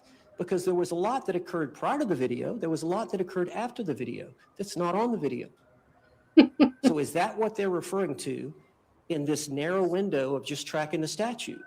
And I go back to there wouldn't be this rule in the criminal procedure if there wasn't a time when a statement of particulars was necessary. Thank you. All right, thank you, sir. Hi, juror number 3. The court has reviewed the motion, reviewed the authorities provided, including the additional And in closing, go authorities, F State versus yourself. Pajan, 374 Southern 2nd, 1070, and Sutherland v. State, 305 Southern 3rd, 776. And relying on State versus Peel, if the indictment is sufficiently full in its allegations of fact constituting the crime charged to enable a person to plead to it, the greater part of the reason for allowing particulars does not exist. The application was not so much for a bill of particulars as for a detailed statement of the evidence by which the state proposed to prove its case. Hi, Nomi. Do you hear what's going on out here? If the defendant was advised of the nature and the cause of the accusation against him and had notice of the dates on which the acts constituting the offense were committed, there was no necessity for the bill of particulars. All this information was given in the indictment. And that is at 154 Southern 2nd, pinpoint 912. It sounds like, based on your argument, you're looking for the particular evidence as to the cause of death and the meaning of the death, which, based on Peel, is not something that falls under the ambit of a motion for particulars. So reliance on State v. Peel, understanding Hi, Rita, and hi, Rhonda. I don't think I said hello to you before. the age of this case as well, understanding there have been multiple lawyers who have filed responses denying the charges in their notices of appearance, your motion is denied, looking at the totality of the circumstances. Thank you. Moving now to, give me a moment. And I think we could probably address these collectively. The defense's motion for additional discovery filed September 2, and the defense's second motion for additional discovery filed September 6th. Similar to the first motion, the court has reviewed all the authorities and those motions. Mr. Owens, you may proceed, sir. Can I approach the bench? Hi, Tricia. Thank you. Yes. Yeah. Come on up, idiot.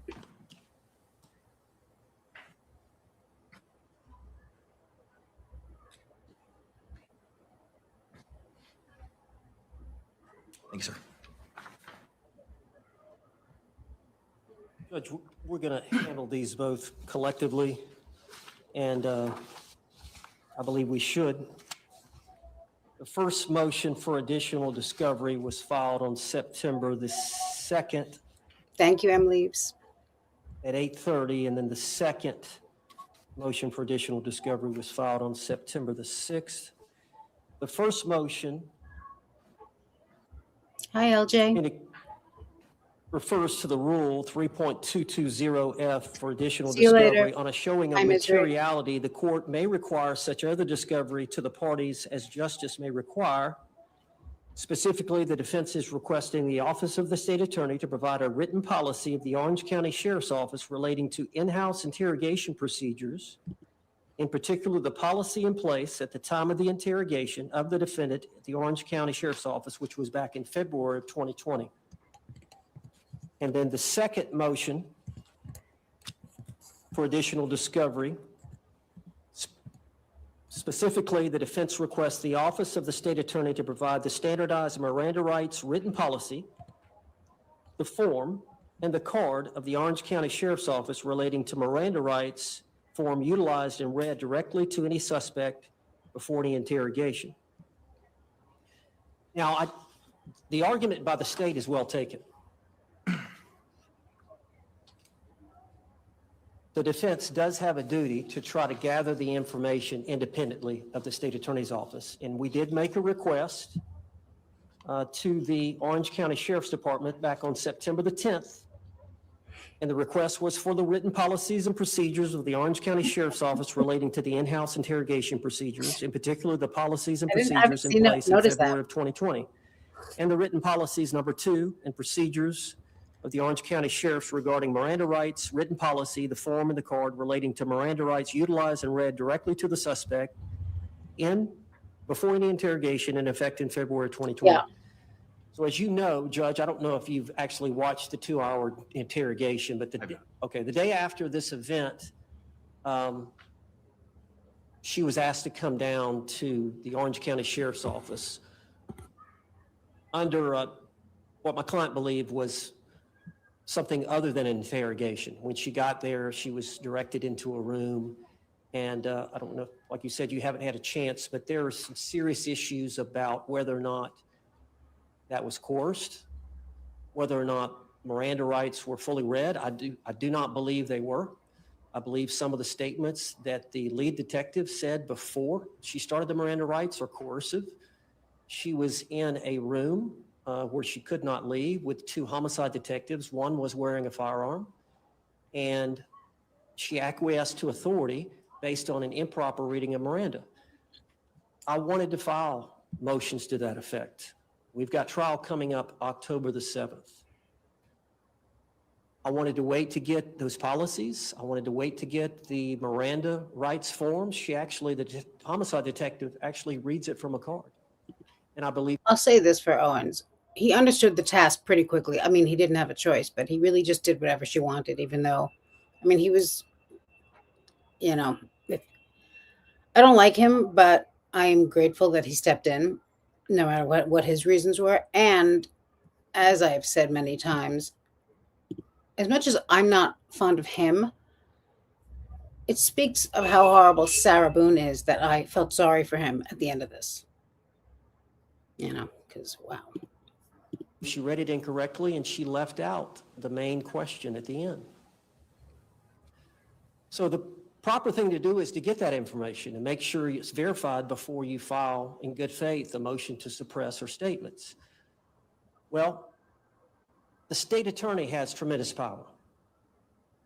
I've made this request, September the 10th. Now it's, the 19th. And I'm in line with other public records requests there at the Orange County Sheriff's Department as to when I get this information. The state attorney could have gotten it the very next day if they would have made that request. That's why I filed the specific motion for the additional evidence. Time was of the essence. The court denied my motion on September 3rd to continue the case. We've got about 18 or 19 days left for trial. I'm still waiting. I've still got to receive that information. I've got to file the motion. I've got to set it for a hearing. I've got to subpoena the two detectives, the two homicide detectives. We've got to have a hearing with 18, 19 days left. I'm still waiting on this information from the sheriff. I've made a good faith attempt. Time is ticking. The state could get that information to me tomorrow. Thank you. Response.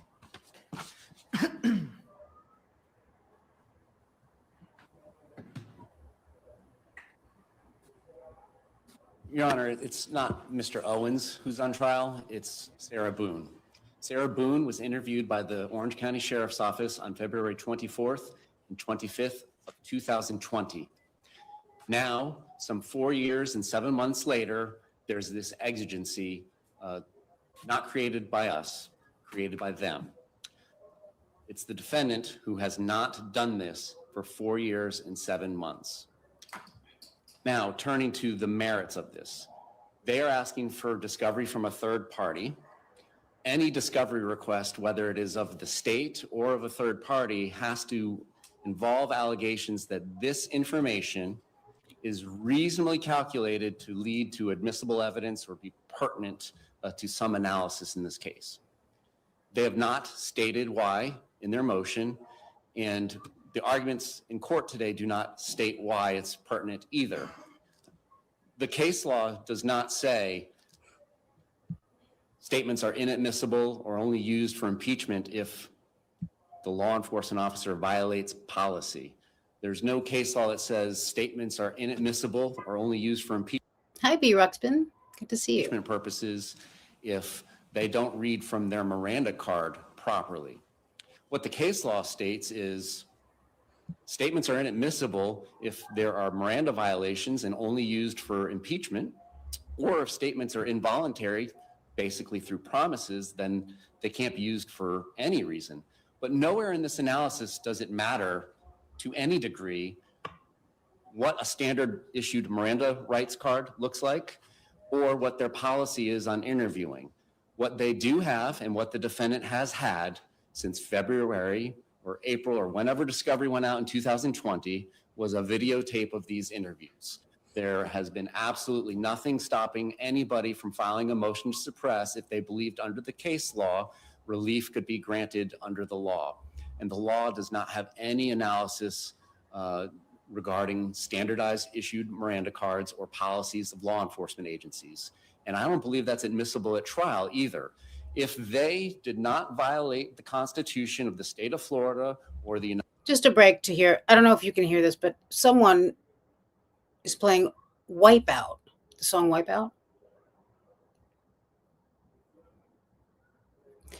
There's also a street fair at the end of the block.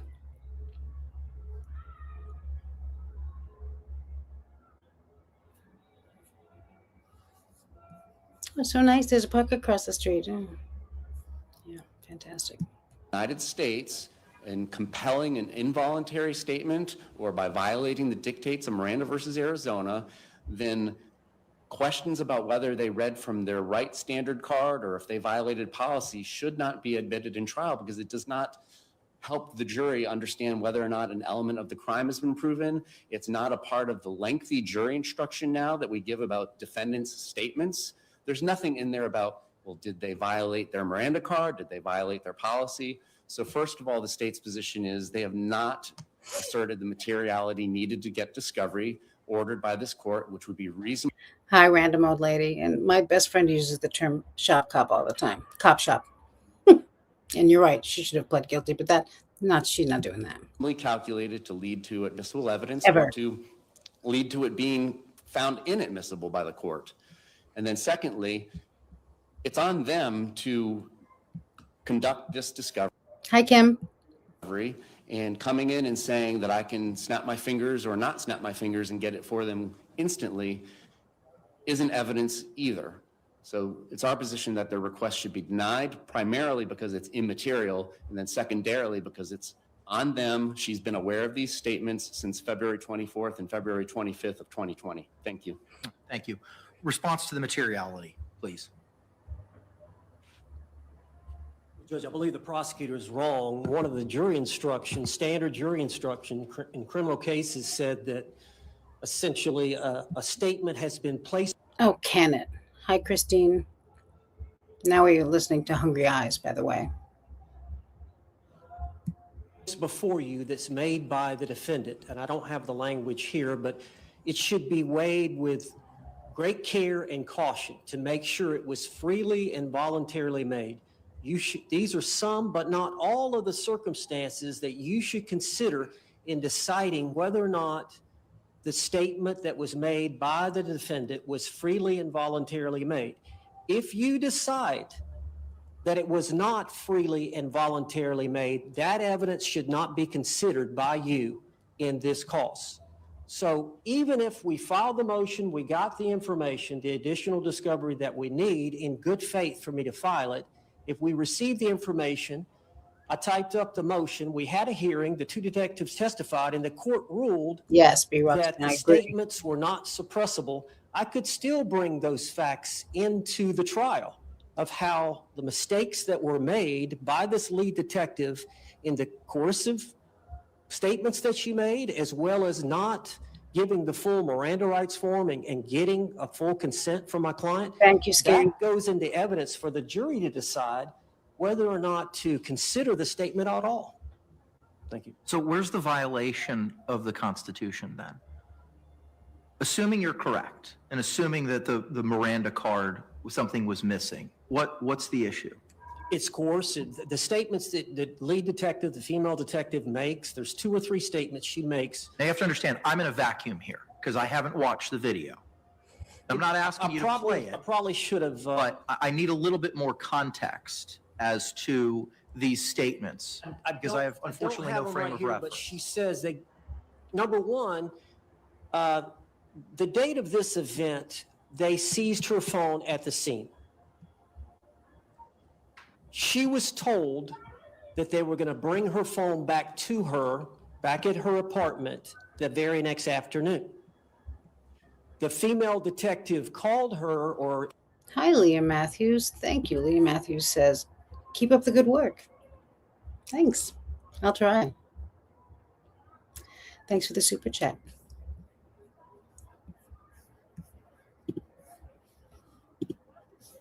Sarah called the female detective about the phone. The female detective said, I'm pregnant, I'm not feeling well, I don't want to drive out there to give you your phone. Would you please come to the sheriff's department so that we can give you your phone?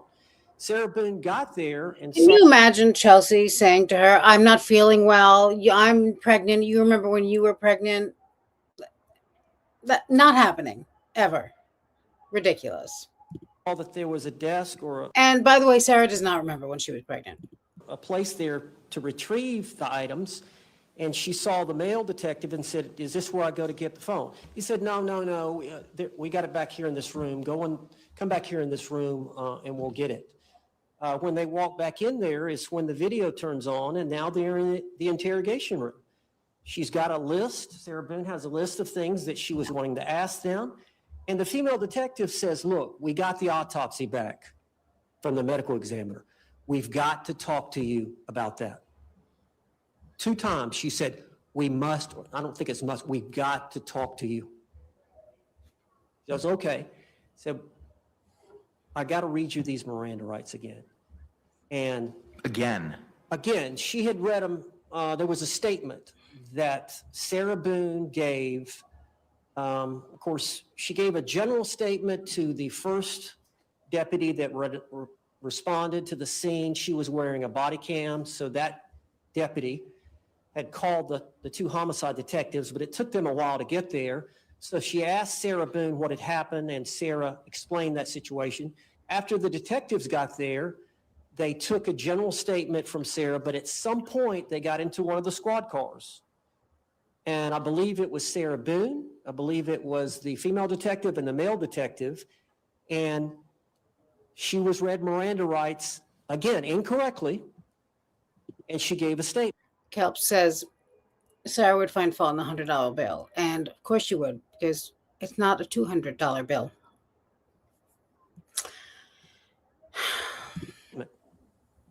So now the next day, she's back in the interrogation room with the two deputies, the two detectives, and the lead detective says, we've got to talk to you about this autopsy. Giving her the impression that's what they were going to talk about. But I've got to read you these Miranda rights. And she said something, and Sarah said protocol, because they had told her in the first Miranda rights that this is just protocol. We have to do this before we speak to you. And she said, yes, protocol. So based on those statements that we've got to talk. You have to talk to us. We've got the autopsy. Led Sarah to believe that they're going to talk about the autopsy. In addition, then she starts in the Miranda, judge, she made a mistake on it. I don't know if it's an anonymous mistake, but in her probable cause statement, she said, I read the rights verbatim. The constitutional Miranda rights I read to her verbatim. That is not true. Fortunately, we have it on audio. Fortunately, we have it on video. There is a legitimate question about whether that statement, that 2-hour interrogation, is admissible in this trial. That's what I'm going to show the court. I'd like to get their policy just to see. What does the policy have to do if those statements were inadmissible? What does the policy have anything to do with that analysis? To see if they... Because if you're saying you have a deposition, I'm assuming it's a deposition of the female detective, said I read it verbatim, and you're telling... That's in the probable cause statement. Okay, that it was read verbatim. Okay, Yes, excuse me. Formulated the arrest report. It was a supplemental report or either the actual probable... Tell the truth says, I'm sorry, but Owen sounded like an idiot. I don't think anyone's arguing with that. I agree, of course. I also think he would have sounded a lot more like a lot bigger idiot if Cranick hadn't stepped in and saved him so many times, because however they're doing it in wherever he's used to practicing law, which I don't think he was much of a litigator. I think he was more of a plea deal kind of guy. He couldn't do, and Cliff, if you're still here, you'll be able to, turn what I'm about to say into like English, but he didn't know how to do spoken, like he could only do spoken objections or whatever it was that he would like. Cranick would talk him through every single thing and help him out and have them like bring them to a sidebar so that he didn't have to embarrass himself in public. He was bottle fed this entire trial, I think. And that's because what was the other choice here? Cause of report. And the representation in there is it was read verbatim. That's correct. Now, you've reviewed that interrogation. It's your position that it was not read verbatim. What does the policy have anything to do with that issue? I think that's a simple constitutional issue, right? Yes. If there's a case law that buttresses that position, and that de facto is a violation of the Constitution, ergo, that confession or statements are not admissible because of the violation of the Constitution. What does the policy or the Miranda card have anything to do with anything if you have the video and the audio? Well, the Miranda card is going to show that she actually omitted the last question. Okay? So the Miranda card is... Yeah, that's there what for I a don't reason. understand. I don't know if they have them in the interrogation room or every deputy or homicide detective is issued that card, but it's a small card. But I believe it's going to say on there that you've got to get the waiver. There's 2 questions at the end, which is, did you understand the rights that I've just read to you? And the next question, understanding these rights, do you agree to speak with us now? That question was not read. It was omitted. I don't know why. She's sitting there reading it, and does the fact that that question was not read impact constitutionally under case law the admissibility of those statements? I believe so. That doesn't answer my question. Respectfully, that doesn't answer my question. I understand what your belief is, but where's the case law that you can provide to the court? I'm not ready for that, Judge. Okay. I'm going to file a motion to suppress, and I'll supply you with the case law, but I'm not ready for that. But the reason I wanted the policy, getting back to your first question, is because I'm sure the policy is going to say you don't make any pre-Miranda statements like, we've got to talk. We've got to talk about this autopsy. those type statements are improper. Hi, Aaron. Aaron says, Owen should have said, come on, man, be cool. Thank you for the super chat. And I feel like he kind of did at times. He was like, come on, you know? But he didn't have to because Krennic was like, all right, I got this. Let's just get this as done as we can, as quickly as we can. Thank you again.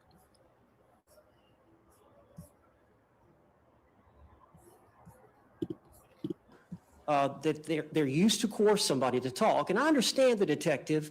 They had these videos, the 2-minute video, and the short second video, and they had found it on her phone. So the homicide detective was chewing at the bit to get her to talk. So she was trying to induce or influence her to speak to them and to not exercise a fundamental right, not to speak to them without a lawyer being present. So she made those two statements preliminarily that I believe the policy is going to say you don't do. Okay. Mr. J, anything else, sir?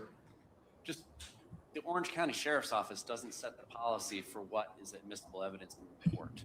The United States Supreme Court does, the Florida Supreme Court does, the 6 DCA courts do, and then ultimately, following their guidance, you will decide whether or not a statement is admissible in the state's case in chief, or if it's only available for impeachment. But whether or not, let's say hypothetically, she read the Miranda card 100% accurately, she followed policy 100% accurately. The state of Florida can't come in and say, Judge, I know they violated. So apparently, Owens's website is back up and he's back in business. I mean, I say apparently, but I did check and it is back up.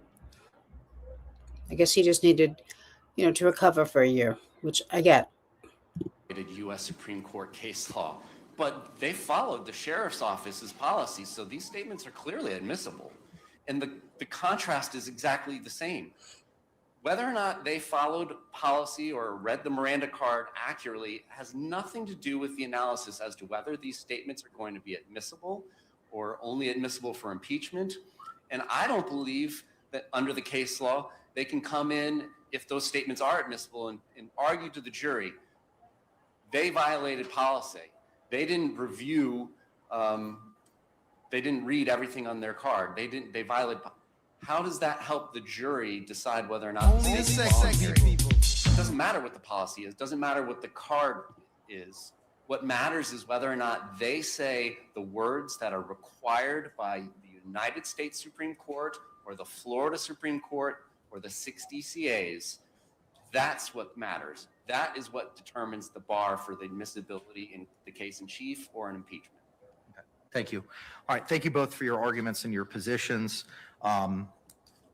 In reviewing the authority provided by the state, which the defense has conceded is taken is what it is. I think state versus right is the guiding light for the court here. 803 Southern 2nd 379. In reviewing that out. Or maybe write him a nice handwritten letter with different fonts. Analysis, the defense has put forth an effort to do so. It's not up to the state to prove up anything for the defense. At this point in time, both motions for additional discovery are denied in accordance with State v. Wright. Moving now to the defense's motion to appoint forensic psychologist filed September 2, and defense's motion to appoint crime scene reconstructionist and death investigator filed September 2. I did receive JACS's response in that my judicial assistant confirmed that they are not asking to participate in this hearing. And we did confirm that earlier this week. Similar to the other motions that we've heard today, I have reviewed them. Mr. Owens, you may proceed with anything else, sir. Judge, I have filed the amended motion for declaration of indigency and payment of due process cost. I did see that, sir. And then there are 3 motions. I don't know if you got the third one.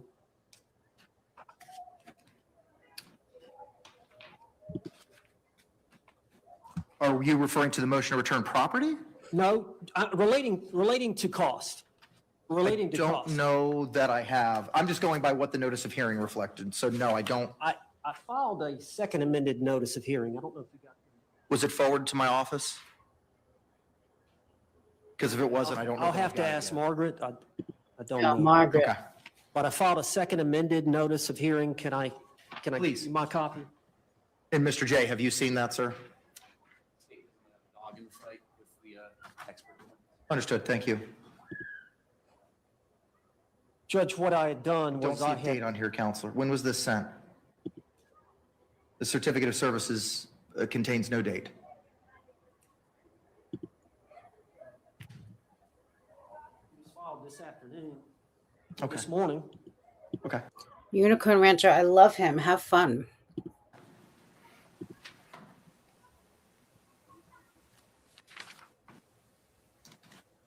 All right, what is the other motion related to costs, sir? Well, there's one for the appointment of the forensic psychologist, Dr. Julie Harper, and it's non-pro-tunc. I'd like it to be retroactive to when I actually had to hire them. As you know, I came on the case late, August, I believe, August the 30th. That's correct. And then I asked Dr. Harper to go down and see Sarah Boone. Dr. Harper lives in Okaloosa County. And she came down to Orange County, I believe, the Thursday after we had the hearing on September the 3rd. I believe that's when the court denied my motion to continue. And so, as you know, we had to file the notice of intent to rely on battered spouse syndrome within 30 days prior to trial, which would have been. Hi, Katie Cat. And that Saturday, I believe. So she went down, Dr. Harper went down Oh, and me saw too. Sarah again. As you know, Dr. Harper had seen her several times early on in the case, back in 2020, maybe 2021. And so she had the most knowledge of, I believe, any of the experts that have evaluated Sarah Boone over the course of these 4.5 years. She was the one expert that had seen her the most. I asked her to go down. Hi, Carrie. Down again in the hopes that the court would appoint her. And she agreed. That was, I think, on a Thursday. She called me that morning, Friday morning, and said, yes, I do believe that she suffered from battered spouse syndrome at the time of this offense. Based on that, I filed the motion. But so she jumped ahead and did some work prematurely before she had been appointed. So I'm asking for those costs for her to do the earlier work, that be considered. As well as Dr. Berkland. Dr. Michael Berkland is a crime scene reconstructionist and death investigator, and I'm asking for the court to consider paying for his fees as well as his transportation costs, as I have for Dr. Harper, again, to be retroactively to the time I asked him to be in work on the case. And then the last. When was that, you're asking non-pro-tunc to win on that? Also to the August 30th date of your notice of appearance? If possible, yes. That's when I officially got on the case. Now, as to the third motion for cost, I don't have a copy of that, unfortunately. Can I approach? Yes, please. Judge, I mentioned this expert, Dr. Michael Brannon, in that hearing that I think we had on September the 3rd. He's a clinical psychologist. If you'll recall, I'd mentioned him. He had served as an expert in the Marsha Thompson Palm Beach County case. I recall. And so, as you know, he serves a different role as a clinical psychologist. Dr. Harper is serving as a forensic psychologist. And do you know what JACS's opinion with regard to the motion to appoint clinical psychologist? Because the email that you attach as Exhibit A to that appears to be Mr. Lake's email regarding the other two motions regarding Dr. Harper and Dr. Berkland. And it doesn't address Dr. Brannon, and notably JACS isn't here. I don't have an answer for that. Maybe we could table this. I think the state has, I'm assuming, no dog in this fight, similarly as they had with the other two. The only request in this area that the state is going to make of the court is to, under its discretion under 3220, order these experts to produce written reports. We are on the eve of trial. I do not need one from Dr. Julie Harper. Her deposition is set October 1st. These two other people, I have absolutely no idea what they are going to say. And I'll file a written motion and a proposed order and send it to opposing counsel.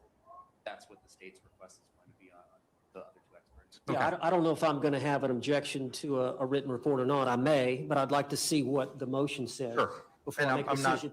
But yes, Judge, we have scheduled Dr. Julie Harper's deposition at her office in Okaloosa County on Tuesday, October the 1st at 10:30 a.m. Eastern Standard Time. Is that in person or is that virtual? Central? Is that in person or is that virtual? I believe it. Okay. The state's flying in, and I'm going to be there, Judge. That's the county over from me, Santa Rosa County, so about an hour drive for me. So I'll be there in person. We're going to have probably Kevin Beck that's going to appear by Zoom. All right, so here's what we're going to do. JACS has provided their response, and their response was not appended to the motions that were filed because that was prior to the amended motion seeking indigence costs that you filed, Counselor, on behalf of Ms. Boone. I'm going to hand file with the court now the September 9th correspondence from JACS reflecting that that can be utilized in lieu of a formal response. I'm going to grant your motion to appoint a forensic psychologist dated September 2, 2024, non-protunct those costs to August 30, 2024. Hi, Patty. Who is Alice La Violette? I don't know that name. I know. Hey, Danny. And Boom Shicky. I looked down for a second and everyone's here. I know Dorothy Lewis. She was one of my favorites.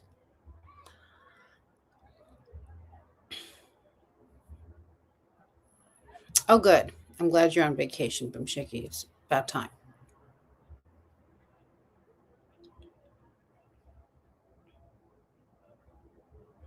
Non-pro-tunk.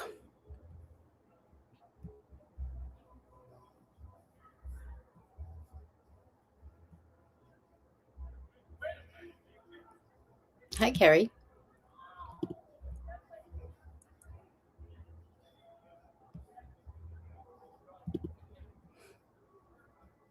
No, Harper. Oh, I don't know if Harper's on the Shanna Gardner case. Isn't Shanna in Utah or no? Not that it necessarily matters because I'm sure Harper goes wherever. But doesn't she have to be like, I don't know. Oh, from Jodi Arias. Thank you. I don't remember her.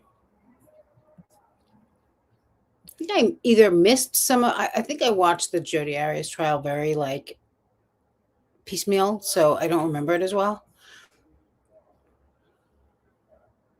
Right, Shanna's from Utah. That's what I thought, but she might still be. Shanna's Florida?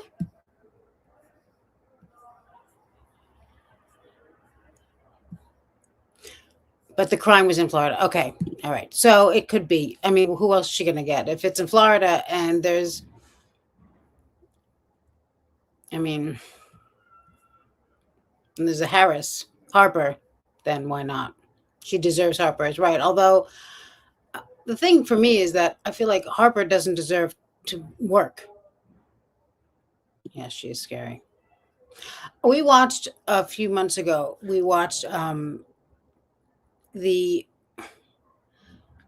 that interrogation with a woman who said she was Shanna Harper's bestie. Do you remember that? She kept saying, know what I mean? Know what I mean? Know what I mean? And also just the thing, she was the last best friend you'd ever want to have. Let's put it that way.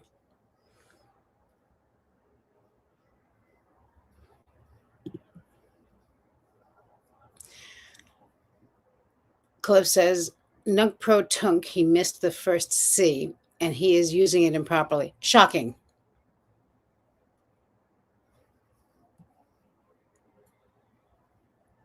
Yes, Carolina. It's one of my favorite Dorothy Lewis fun facts. Her son got in trouble for smoking weed like in the stairwell or something, and what a mess that was. Oh God. I can't believe that bitch is getting a new trial. Disgraceful. I'm so angry about it.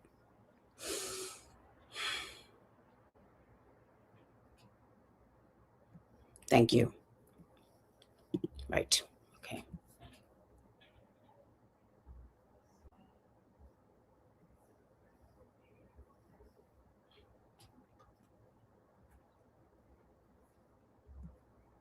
Yeah. Or with regard to the other motion,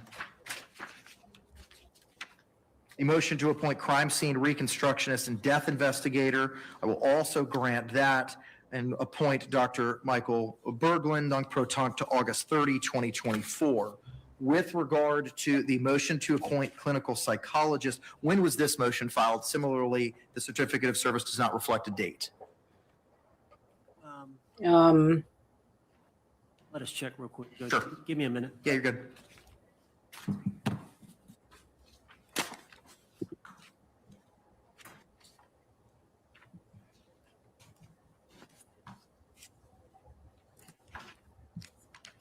Excuse me.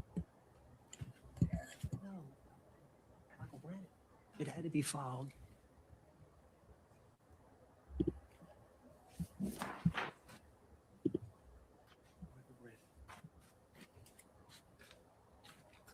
While you're waiting on that, I do see on your second amended notice of hearing, you also requested the amended motion for declaration of indigency and payments of due process costs also be heard. When was that motion filed as well, Mr. Owens? It was filed just prior to filing these amended ones. It had to be filed prior to my motions for appointment of these experts. Give me a second.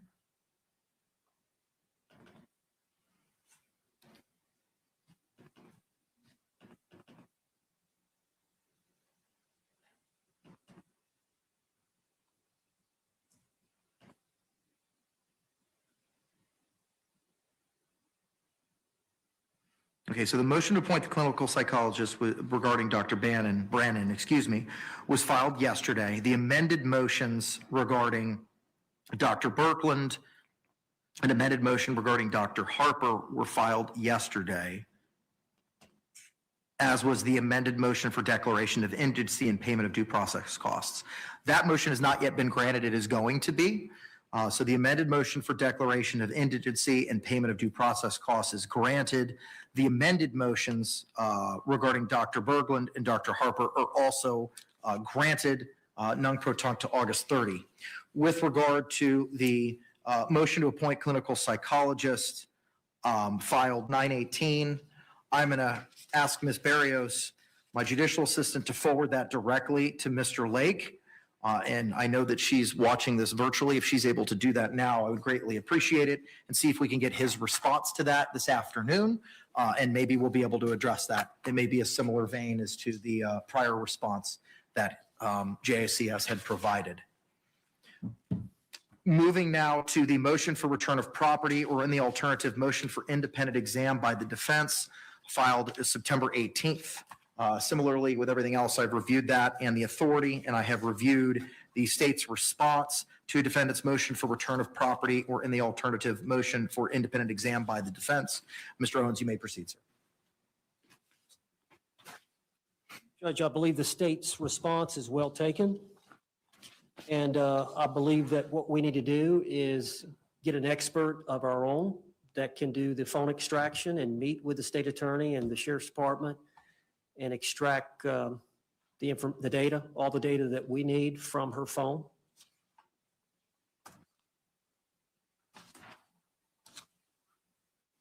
So we would submit that the property should not be, based on the authority the state attorney has cited, the property should not be returned to the defendant since trial is still pending.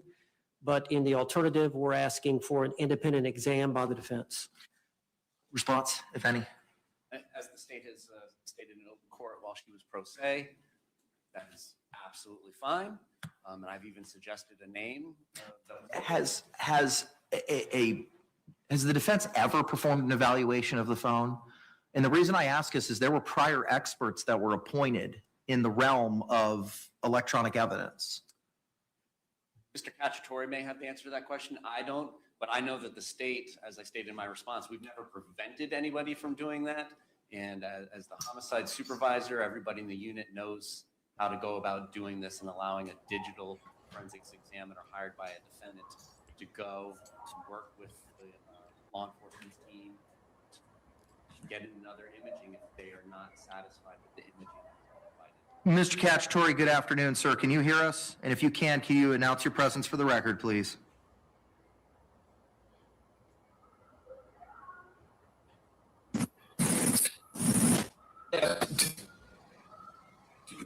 There has not previously been a forensic exam of that phone by a previous defense counsel. Okay. All right. Thank you very much, sir.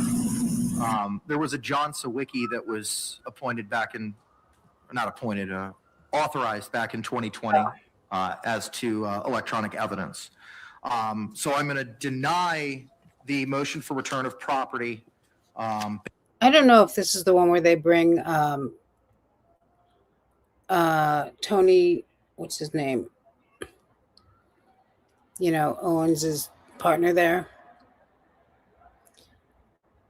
Can't believe I forgot it now. Anyway, if he shows up on Zoom, mute your sound because it's a nightmare. And then maybe we can move on. I did find the Taco Bell things. They're really short though.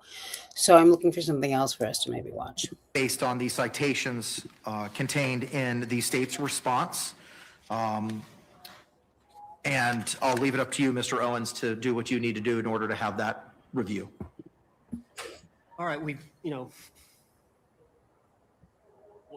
gonna do my best. We got about 18 days.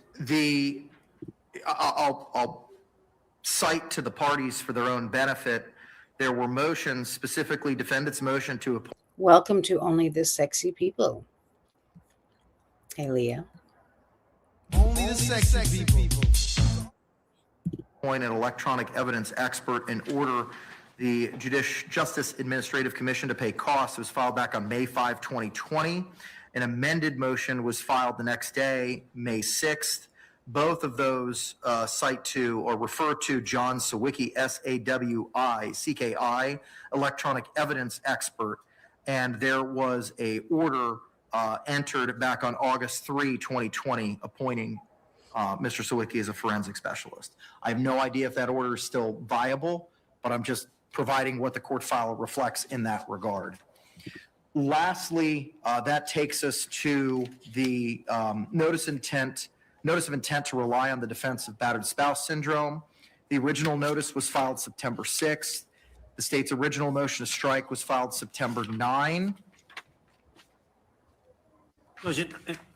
Just to interrupt, I also have this defendant's motion for enlargement of time to address as well. Yeah, I have that on my list, sir. Okay. Thank you. Thereafter, on the 15th, an amended notice of intent to rely on the defense of battered spouse syndrome was filed. On September 13th, the defense's response to the state's motion to strike defendant's notice of intent to rely on the defense of battered spouse syndrome was filed. And then I think it was this afternoon. Earlier today, the state's motion to strike defendant's amended notice of intent to rely on the defense of battered spouse syndrome was filed.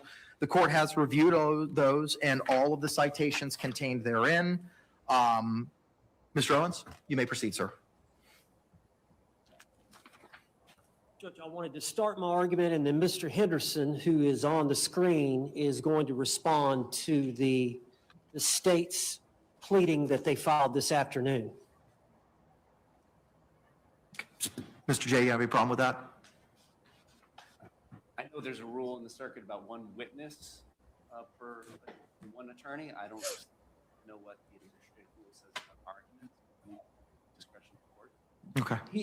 He's arguing that one motion that they filed this afternoon that I've been working on these. He was working on that motion, so it's a separate motion. The motion to strike. The last motion whatever motion they filed today, Mr. Henderson, Tony Henderson here in the screen wants to respond to that. Okay. I'm going to respond to the ones that were filed prior to today. All right. I'll allow it. All right. Go ahead, sir. Leonardo's, I haven't. And, I just read your comment about Suzanne Miracle's sentencing. And, maybe I did see it. I know we saw her. Well, we saw the verdict. I'm not sure I saw the sentencing. That I gotta see. That was some trial. I don't know if it was because I was watching Koenig or then all hell broke loose around here, but I got to go back to that.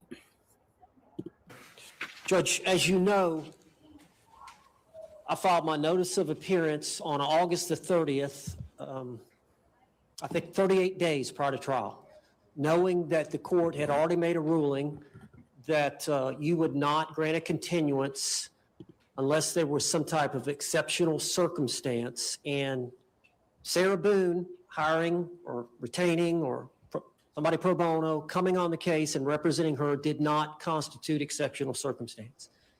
And so, as you know, we had the hearing after I'd filed the notice on August 30th. We had the hearing on September 3rd on my motion to continue. The court denied it. At that time, I explained to the court that I believed after my meetings, I think I'd had 4 with Ms. Boone, that she met the criteria for battered woman syndrome, but that I needed an expert, and we were vetting several experts at the time, 4 or 5. Hi, another one to say, and hi, Mom Spaghetti. 5 that we were vetting, and we needed more time to essentially pick somebody to go out and do an evaluation and assessment. And Enwa Skeptic. And Boom Shiki, I don't know if I actually said hello to you. And Ms. Boone to determine whether or not they would give an opinion that she suffered from that. Because, and I understand, the court denied our motion, so that left us with, we still had to give notice to the state attorney 30 days prior to trial of October 7, which I believe was going to be September 7, which fell on a weekend, which was that Saturday, I believe. So we got out of the hearing, I think the hearing was on a Tuesday. We had 4 or 5 days to file this notice, to timely file the notice. So looking at the file, I realized that Dr. Harper had the most time with. Hi, Kesara. Yeah, he got a continuance thanks to a coming storm, and he called it active. What did he call it? Like a. My mind is. I was going to say not working today, but who are we kidding? It's every day.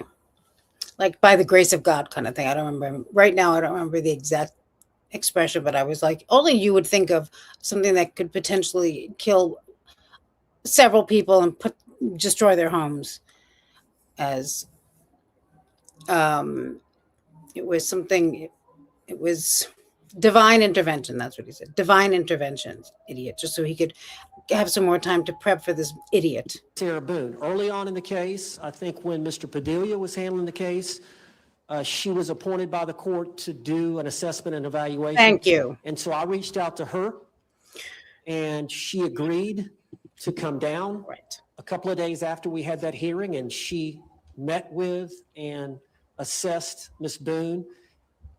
I've retrieved all the notes, the prior notes, and then the notes from that meeting. And then on Friday, I spoke with her.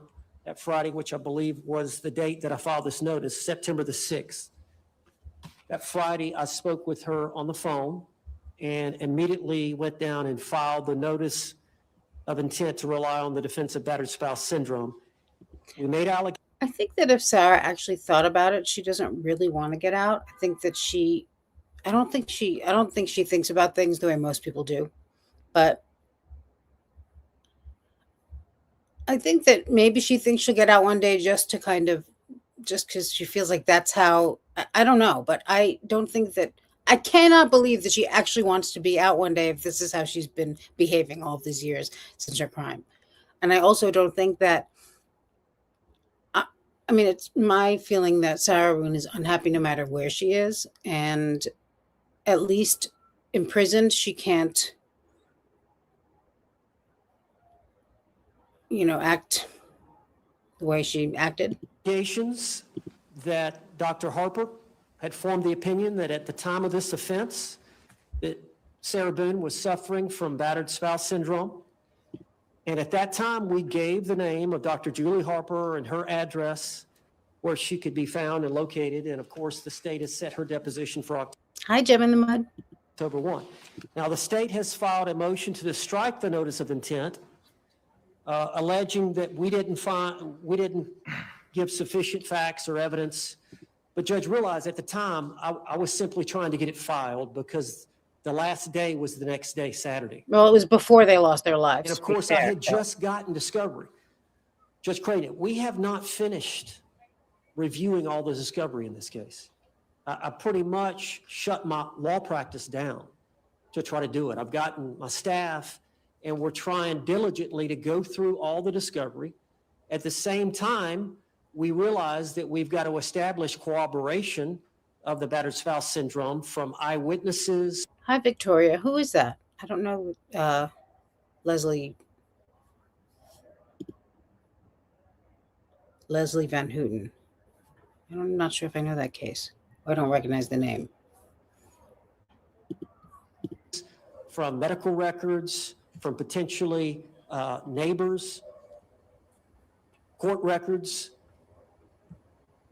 her phone and the information on phones. So we're diligently trying, number one, to review all the discovery, which still has not been done. But not a job. At the same time, trying to locate additional evidence that we could utilize in helping to establish the battered spouse syndrome.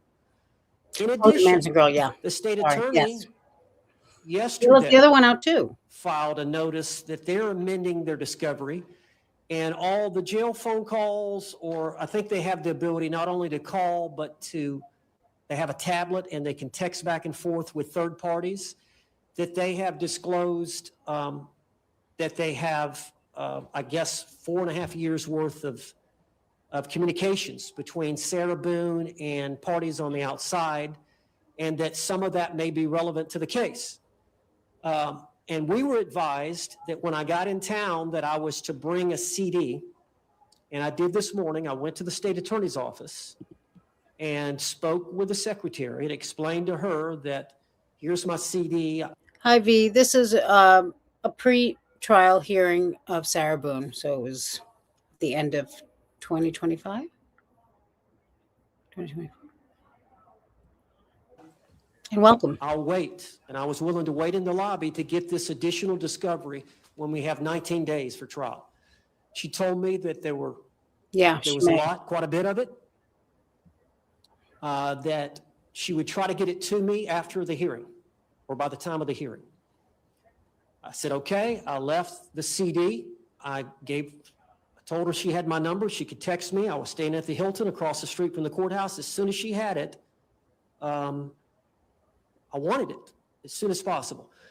A short time later, they have started, I guess, going through that material, and now they're sending discovery through email. I assume instead of the CD, they're going to do it that way.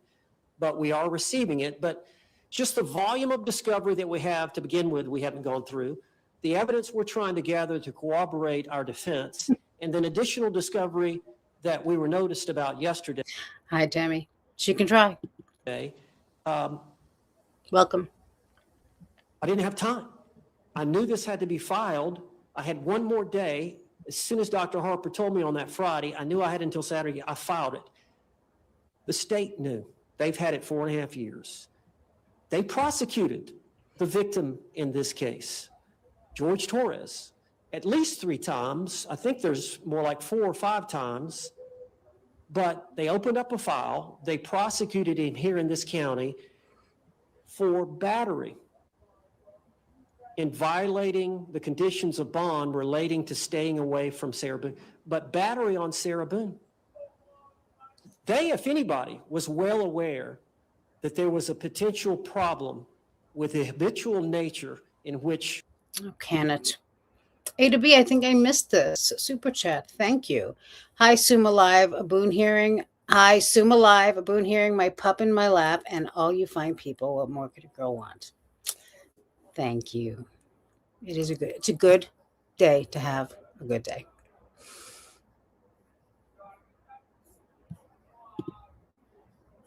Only the sexy people. Mr. Torres beat on my client. No. In addition, my client expressed in the interrogation which I know the court hasn't seen, please look at the videotape. Please look at my phone. Please look at the videotapes. Please look at the photographs. I need my phone to show you. He comes at me. It was ignored. They've had all this evidence. They had to be on notice that this was a potential issue. And the reason being is all the lawyers that have been through this have appointed different forensic psychologists to assess her. The prosecutor that's not here today, that was here on September 3rd, when I mentioned the problems that we were going to have, getting an expert this quickly to form an opinion. No, forever. He's smart now. Said, oh no, Judge, we're not prejudiced. We've already got an expert. We intend to rebut any said opinion by an expert that she suffers from battered spouse. We're ready to go. We've got our expert. Wouldn't have made a difference, I don't think. Such that they said, we don't even need a continuance. If in fact he finds somebody and they file something, a notice of intent to rely on battered woman syndrome within the time limits, we're ready to go. We don't need to continue it. We'll have our— Good to see you, James. Our expert. And as you know, they're requesting that their expert now be allowed to go to the Orange County Jail and assess Ms. Boone, which they have every right to do, since we have filed this notice. But they indicated they would not be prejudiced. They indicated they were on notice. They didn't think it was going to happen 4.5 years, but it did. They knew all the prior abuse that Sarah Boone suffered at the hands of Mr. Torres. I did the best I could, Judge. I filed it. I felt like I had to have an expert. They're both doing the I best they explained can. in general terms that she was psychologically and physically abused by Mr. Torres repeatedly over a period of time that led to this event. They filed their objections, which we believe is misplaced. The court, as you know, by that rule,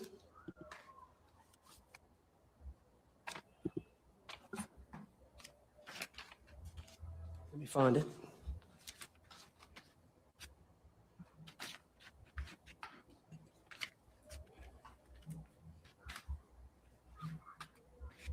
It's apparent not only that the state was on notice, that we were going to rely on it, it was prepared to respond and was not prejudiced in any way.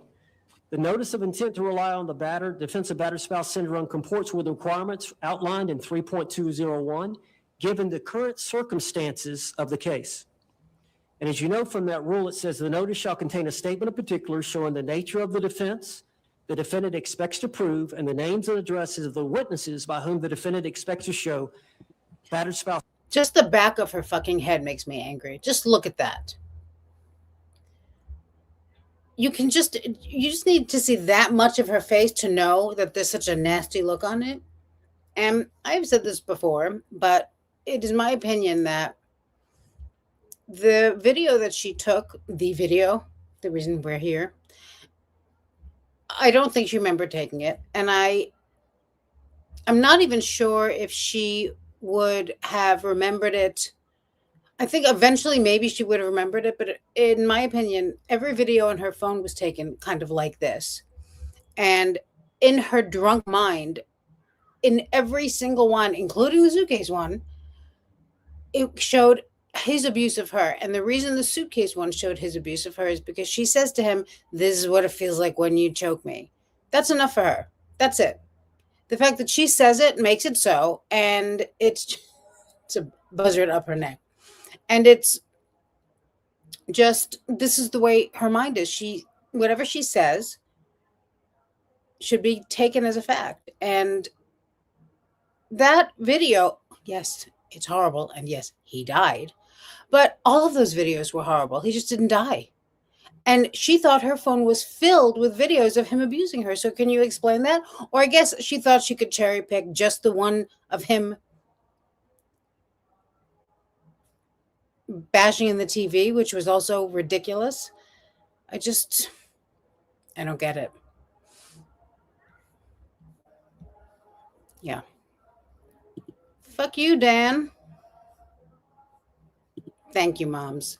Biscotti. Yeah. Meanwhile, she was just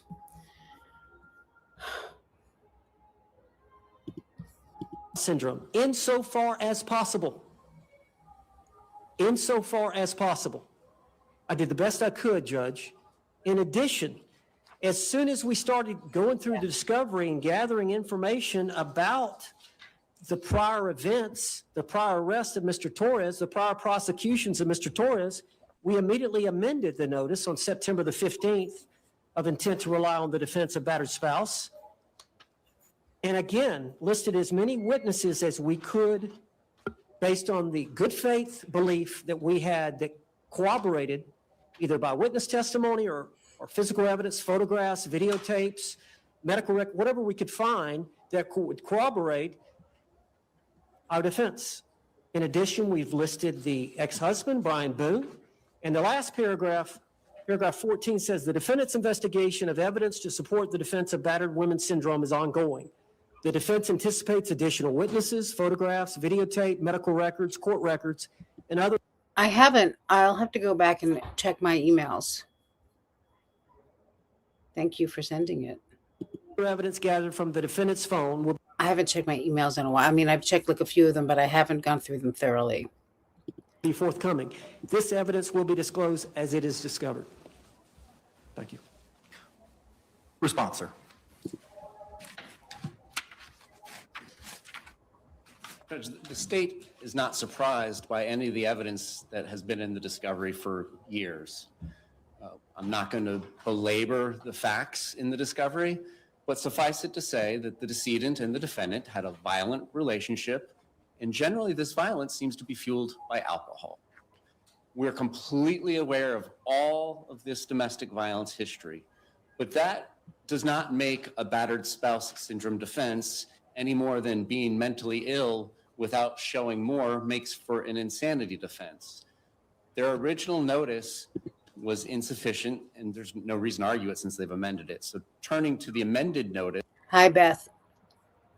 You know, the thing is, Beth says that she's surprised that Sarah didn't make an outburst in court when things weren't going her way to her liking. The interesting thing about Sarah is that she can control, she has self-control. She can discipline herself to not act because it's like this weird combination of acting like a complete and total delusional lunatic to thinking she's coming off a certain way and acting that like she would never be all WrestleMania like business. She's not that kind of crazy, you know. It's so strange though. Like you all.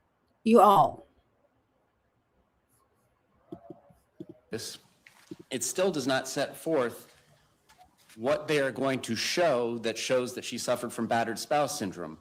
Was the decedent isolating her from her family and friends? Was he telling her that if she ever leaves him, he'll kill her? We have these instances of violence between the two of them. And when we get referred to the ex-husband, Brian Boone's deposition and statement, what he reports is that Sarah Boone would attack him. I'm glad you found us, Victoria. Scratch him, yeah, punch him, and that she was a habitual alcoholic. Habitual drunkard. And he would have to lay hands on her to restrain her. So we are going to potentially dive into all of this information in trial, but there are still the rules of evidence. And the cornerstone for the battered spouse syndrome defense, which is a misnomer under the case law, because self-defense is defense, and battered spouse syndrome evidence is relevant to help a jury understand why it's objectively reasonable for a battered spouse to stay in a situation that puts them in fear of continued violence. The state, and wherein our confusion lies, is nowhere in any of the witnesses or any of the discovery that they have listed, exhibits that they don't even have been listed, medical records and so on and so forth. Nowhere does it set forth this cornerstone that is absolutely necessary before we get into any of this battered spouse syndrome evidence, before we get into any potential reputation for violence evidence of the victim, before we get into any potential specific acts of violence by the victim, before we get into the rebuttal evidence that is going to be offered against her for her violent nature and her drinking. The cornerstone is self-defense. Her statement to the police is not one of self-defense. It is one of accident. She repeatedly says there was no violence that day. So that is where the state's position is, that their notice is deficient. It only sets forth that there has been violence between the two of them, and it's apparently exclusively alcohol related. But it doesn't go on to say this violence has caused her to suffer from the syndrome. And here's why. She was afraid to go meet with her family. She was afraid to leave. She was any of the things that make up what is actually battered spouse syndrome. And moreover, it doesn't set forth the self-defense claim, which is the cornerstone of this. None of this comes in without a claim of self-defense. And so that's in part why we filed our motion in limine with that response is the court can and should not allow any mention of battered spouse syndrome come in until self-defense has been established at trial. And as far as I can tell, the only person that can set forth a self-defense claim, since it was just her and the decedent in the apartment that night, is her. So she'll need to testify, and then she'll be impeached unless there's a ruling that the statements that she made to the Orange County Sheriff's Office are not only a violation of Miranda, but are involuntary and unavailable for impeachment use. That's what we're hoping to avoid, because we can't unring the bell during trial. If they put on all of this testimony and evidence about battered spouse syndrome and about the past violence, and then we introduce evidence about her past violence against him and against Mr. Boone, it's hard to unring that bell. And even though King versus State, a 2000, I forget which year, 19 case allows the... Hear me out and learn from the best. And listen to this. Only the sexy people. All right. How are you feeling? And thank you for the super chat. State to point out the things that are promised in the defendant's opening statement, but then don't come to fruition, that doesn't unring the bell. So that's what we're asking for. We're asking for sufficient notice. The statement of particulars that is required by the rule, where is it setting forth there is a self-defense claim, and then there is going to be this shown beyond just the past violence between the two of them. Thank you. Judge, they're scheduled to take the deposition of Dr. Harper October 1, so they're gonna know fairly quickly what her opinion is. What's your response to Wagner? We're going to talk about Wagner, Judge, and I don't want to talk about that in a minute, but he's bleeding the argument into state's motion to strike the defendant's amended notice. And I would like for Mr. Henderson to respond to what he said about that. But Judge. I agree. There's two different issues here. The first issue is the sufficiency of the notice, and whether the notice is sufficient under the rule. The second issue from the court's perspective, is it applicable? And that's the hang up that I'm having. That's not to be decided today. That's not Wagner, whether it's an accident or whether it's battered spouse and there was self-defense. That's not to be addressed today or not to be decided today. That's going to be based on the testimony from Ms. Boone about what was going on. But I'd like Mr. Henderson, if you don't, but that's not what Wagner stands for.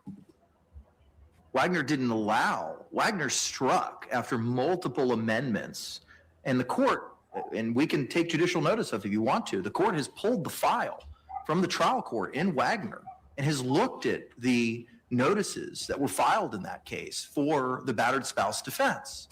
Judge, ultimately, the female defendant in that case claimed that the firearm discharged accidentally. Correct. And the court ruled, hey, you can't have it both ways. It can't be an accident and at the same time be intentional that you committed as self-defense because you're a battered spouse. Right. So how is battered? Even it's premature for them to be arguing the question of intent. But that's not what Wagner says. What Wagner specifically says, although the trial court found the third legally sufficient, the court granted the state's motion to strike the notice and precluded appellant from presenting the battered spouse syndrome evidence at trial. And the DCA says that the evidence underlying in that case was all accident. Hi, Sophie. Specifically, the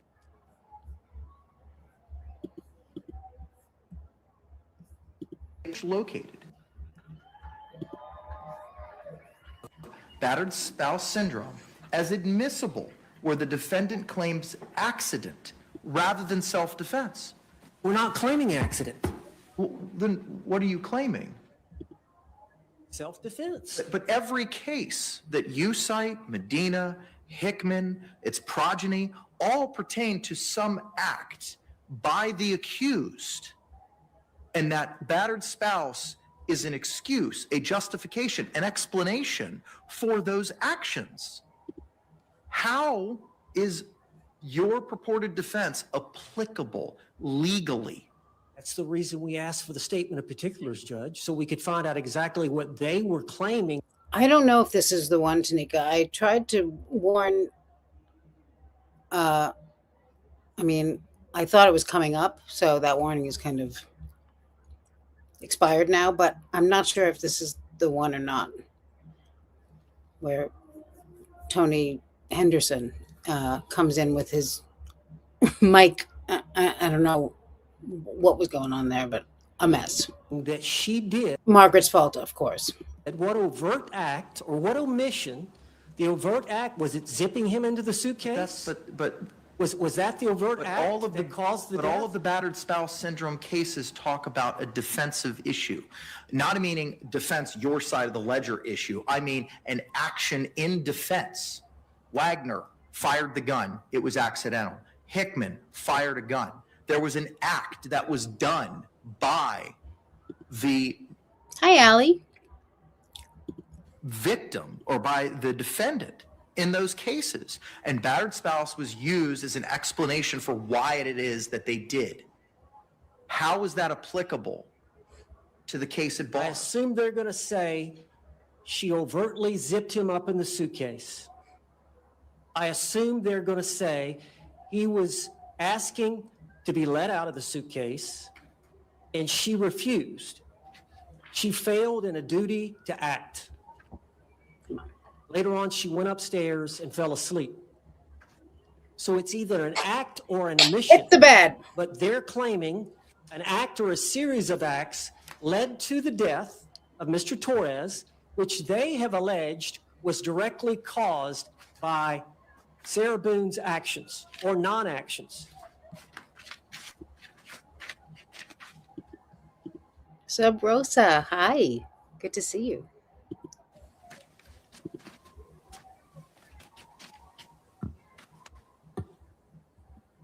Yeah, fell asleep.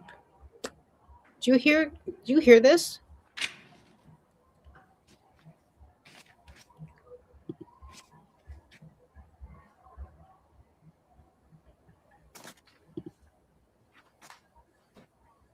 Hickman, the defendant, stabbed the victim to death. And the justification was battered spouse. In Terry, which you provided to the court, Terry v. State, 467 Southern 2nd, 761, it was firearm. What's the mechanism? What is it? They're the only ones that can answer that, Judge. That's why we asked for the statement. I don't of particulars. understand. Hear me out. I got to tell you, you slept better sitting at your desk than I sleep in bed. So, of course, you don't hear that. And that circular logic. And the reason I don't is because it's your defense. Okay. I'm assuming that they're claiming that she zipped him up in the suitcase against his will. Hey, Matthew, good to see you.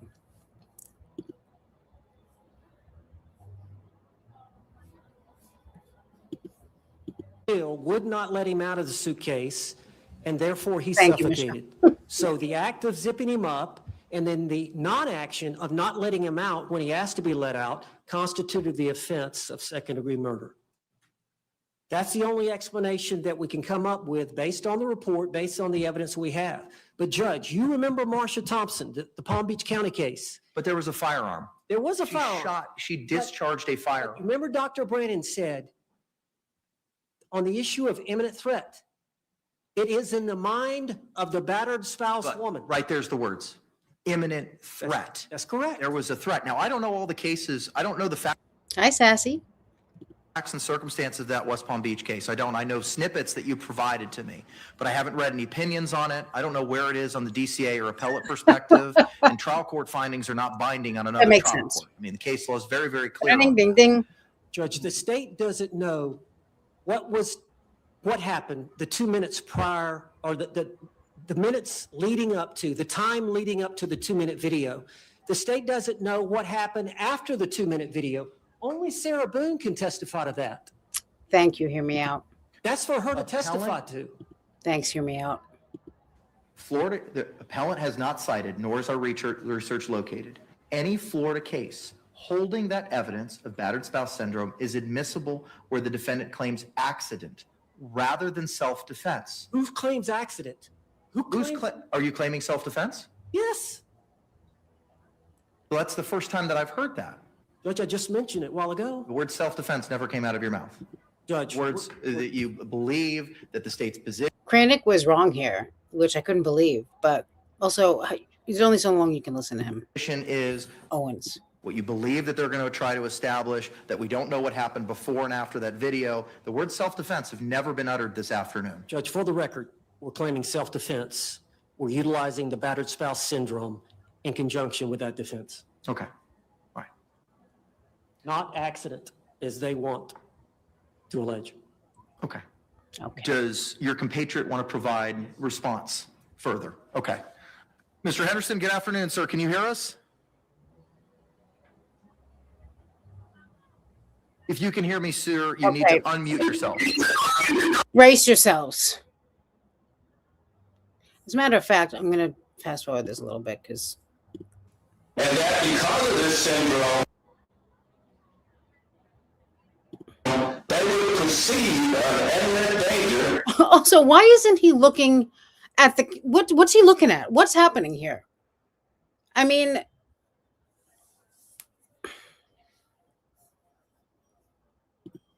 I don't understand. Yeah, thank you, Tim. Where is he even looking? Where does he think he is, and who does he think he's talking to? I'm going to fast forward through this because it's making me fractious, and I assume I'm not alone. Oh, wait, let me hang on. Seem to be projecting away from where your microphone is. Yeah, There's my talking to you, but I'm not able to hear me better. Can you hear me better now? Madam Court Reporter. No. We will do our best, sir. Keep going. Yeah. So it's simply this. And to the court, gives you would do in those circumstances. And there's more cases that I've not cited Lordy. because I didn't know that would be raised today. But they kicked out PTSD testimony just last year. I believe it's an Okendo because it was going to the subjective beliefs of the defendant. Right away. rather Did than you see helping Margaret? the jury understand why an objectively reasonable person in a battered spouse syndrome would stay. That notwithstanding, it appears we're on the same page that the jury should not be hearing anything about battered spouse until the predicates are laid. And from the state's position to help us prepare for trial, pleading should be sufficient. And it's still our position that the pleading was insufficient. The state is well aware of the past violence between the two of them, with her being the aggressor and the decedent being the aggressor. There's evidence of that all throughout the discovery. But what isn't present anywhere in the discovery and what left the state at a lapse in understanding this defense in particular was, did this violence cause her to suffer from battered spouse syndrome? And what is this evidence going to be? Was he isolating her? Was he keeping her away from family and friends? Was he psychologically breaking her down? Was he doing any of these things that are a component of the battered spouse syndrome? Because all we have is her statements, which are almost 100 pages long, to the sheriff's office, where she repeatedly says that night that nobody laid hands on one another. It was a great night. We were hanging out, drinking wine, doing puzzles, painting, dancing with the dog, And then like everybody else, we were playing hide and seek, and he got into the suitcase and I accidentally went to sleep. And then she's shown her video, but her statements are all that it's an accident and that there was never any claim of violence that day between the two of them. So that's where in the state's confusion lies. And I don't know how we're going to go about this at trial, if the defendant's going to have to testify in a narrative form, if she's going to come in and testify 100% differently than how she gave statements to law enforcement. But that's where we're at, is we don't want this in front of the jury until all of the requirements are met. And as far as I know, the only person that can say that it was a justifiable use of force that night is her, because it was only her and the decedent in the home that night. And thus far, she has not made any statements about a justifiable use of force. And then our second complaint about the intent to rely on the syndrome, again, without repeating myself, is it just sets forth that there was past violence between the two of them, but no particulars about what actually makes up the rest of the syndrome. Thank you. Any other final positions offered in rebuttal to the state's argument, either Mr. Owens or Mr. Henderson? Well, I'll let Mr. Henderson go, but just as it relates to Ms. Boone's testimony, that's what jury trials are for. Mr. Henderson, any further arguments, sir? You're muted. You will have to unmute yourself. Be careful. Brace yourselves. Mr. Henderson, you're still muted, sir. Well, I can't judge him. Hi, Kim. Stole my fish soap.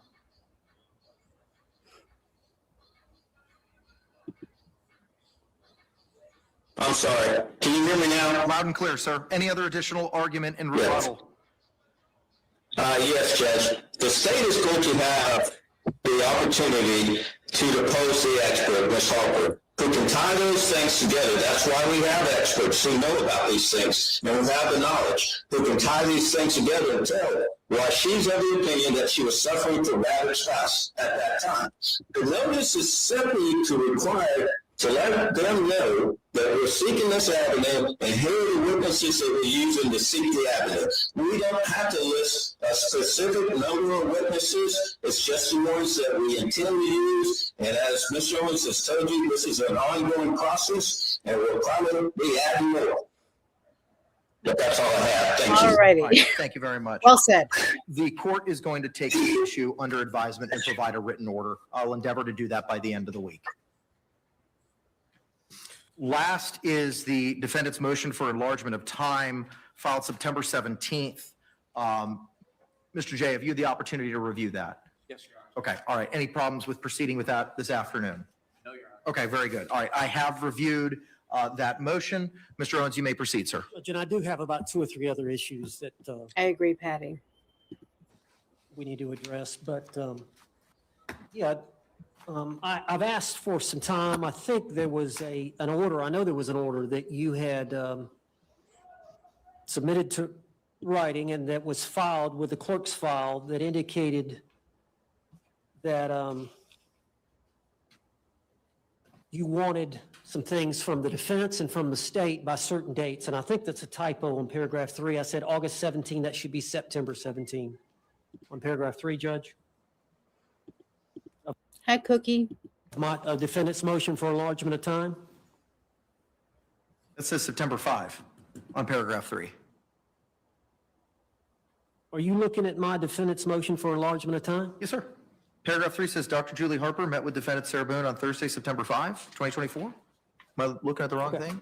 I'm sorry. I was looking at the wrong one. If you look at the second page. Yes, sir. Paragraph 7. Yes. That should be September 17. Yeah, got it. Okay. I mean, obviously, the court's order, the August 5 order speaks for itself. Judge, and as you know, we came in late. Dr. Harper formed an opinion that week. We filed a notice of intent to rely on battered spouse. It's ongoing. That's all I can say. We're working, we're doing everything we can to uncover evidence consistent with our defense.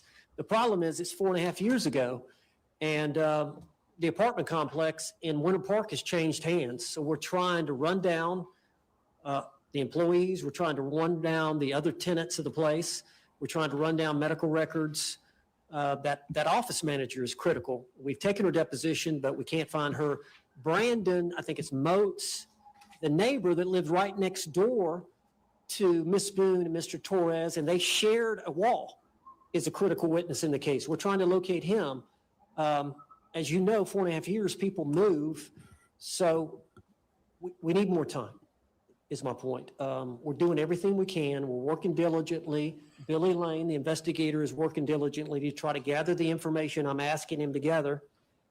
Coupled with the fact that we've got this phone that we're going to be extracting, I'm in hopes of in a few days. And I know that the state had extracted the phone and given us a lot of the data from the phone, but Ms. Boone says it's incomplete. That's the reason we want our own expert to extract it, that will be able to assist us in establishing evidence and testimony that she is a battered spouse and was a battered spouse prior to this event. But because of that, Judge, we haven't had time to complete that. And as I said in my motion for enlargement of time, we're asking to be flexible on some time limits up to and during the week of the trial, because we're going to be working that entire trial. Like I said, there's 18 days until trial starts. It's going to be a 2-week trial. I don't know when some of this information is going to come, but I assume every other day we'll probably be amending the discovery, the reciprocal discovery, and amending the notice of intent to rely on insanity or rely on battered spouse if we find other evidence that corroborates that. So we're just asking the court, and I know there's a rule that specifically, this rule 3.050, that allows for this request. Thank you. Thank you very much. State, any response? Certainly the state is not going to be okay with No. them conducting their investigation once jeopardy has been attached. That is completely unfair to the state. This is No, this was she. If my memory serves, she turned down the plea. Well, I mean, first of all, yes, it was after she turned down the plea deal a few times over the last few years, but we saw her turn down the plea deal the first day of trial, and this was a pretrial hearing. This is the defendant's trial, not Mr. Owen's trial. Thank you. She has been on notice of these charges since February 25th of 2020. She has gone through countless attorneys here who did not pursue this battered spouse syndrome defense, even though they had consulted with Dr. Harper back in 2020. And I believe the crux of that issue is going to revolve around her having to testify in the form of a narrative given her prior statements. Only the sexy people. The state opposes any enlargement in time. The defendant has been on notice and has had centuries probably of legal expertise at her disposal for the last 4 years. And there may come a point in time where the state has to request a continuance prior to trial, but if this enlargement is granted. But certainly, once jeopardy has attached, that's not the time to be doing discovery.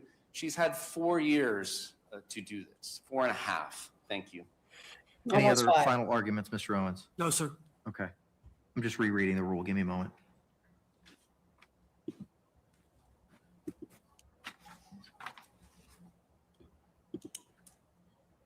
Only the sexy people.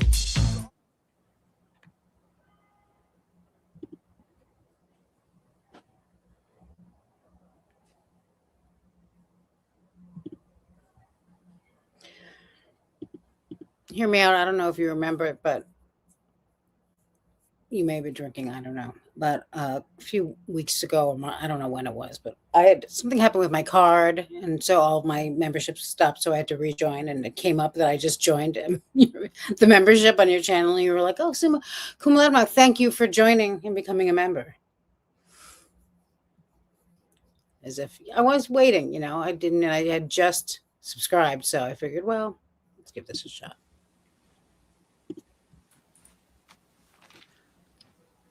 Mr. Owens, as I stated when we had our hearing on September 3rd, that point in time, the court had outlined the history of the case, the court's prior findings, the numerous experts that had been retained throughout this case, and I understand the position that you find yourselves in. But at the same token, based on the same analysis that the court had relied upon in its oral pronouncement in denying your continuance on September the 3rd, I'm going to grant your motion and deny your motion in part with regard to the filing of objections to the state's exhibits by your own. I'm not just throwing $1.99 or 99 cents around like I'm a Rockefeller or something. Statement. You're still in the process of going through those. The deadline expired on September 17th. So I believe that we're using the second portion of the rule with regard to that issue because there was a requirement to provide those names, and this motion was filed on the 17th. So I'm going to grant your motion in part with regard to filing objections for the state's exhibits. I will give you up until the time that we're having our trial case management on September 26th to file any additional objections to any of the state's exhibits. I am too. With regard, however, to the filing of a witness and exhibit list, I agree with the state. We can't be amending once jeopardy attaches to provide additional experts or any witnesses at that point in time. You're talking about jeopardy when the jury is sworn? Correct. On that Monday, October 7th? If we're lucky enough to get one on Monday. So just so that you understand, I've ordered a couple hundred people for that week because I don't know how long jury selection is going to take. I don't know what people know about this case. So my intention is to run 50 people in the morning. So I'm just letting y'all full disclosure. Hi, Modern Meme. Thanks for being a member for 6 months. Here, what my thoughts are. 50 people in the morning. Get rid of language, get rid of cost. And if those persons who don't know anything about this case, I'm going to ask them to come back either Tuesday or Wednesday. And then we're going to run another 50 at 1:30. Get rid of our cause challenges, those who can't be here for 2 weeks, those who've just recently given birth, all the statutory cause reasons that they can't be here. I'm going to ask them to come back.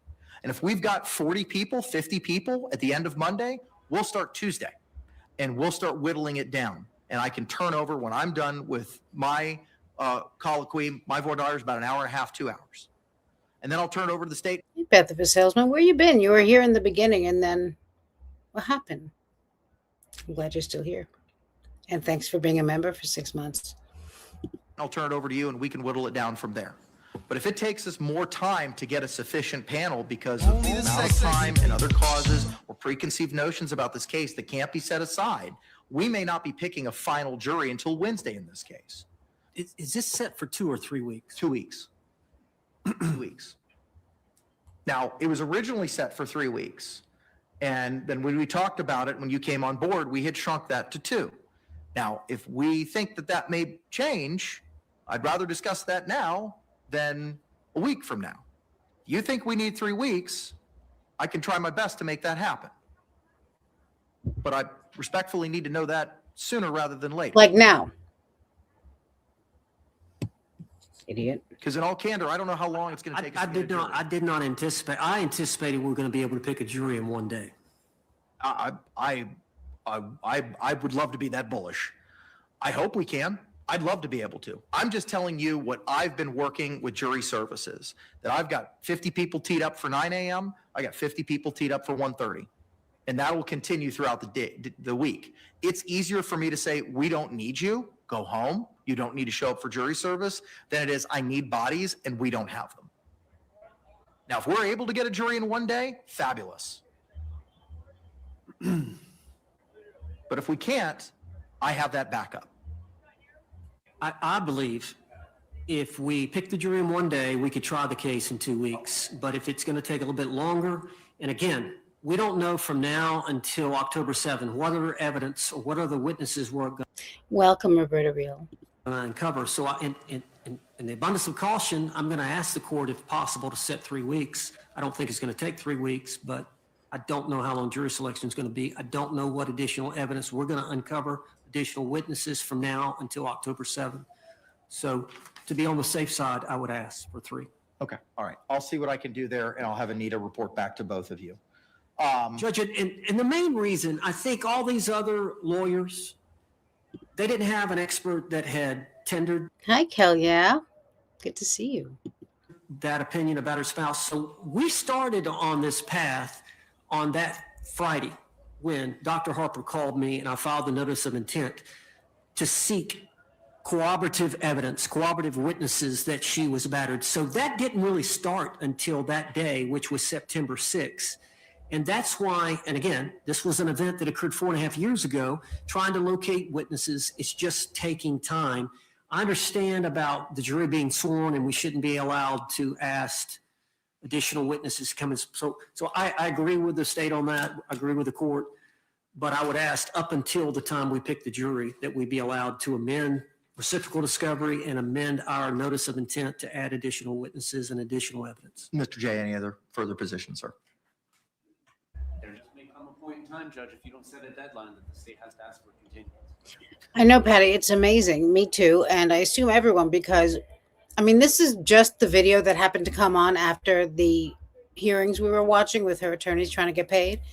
And everyone is so busy talking about the last one we just saw, even though, of course, we've all seen this so many times.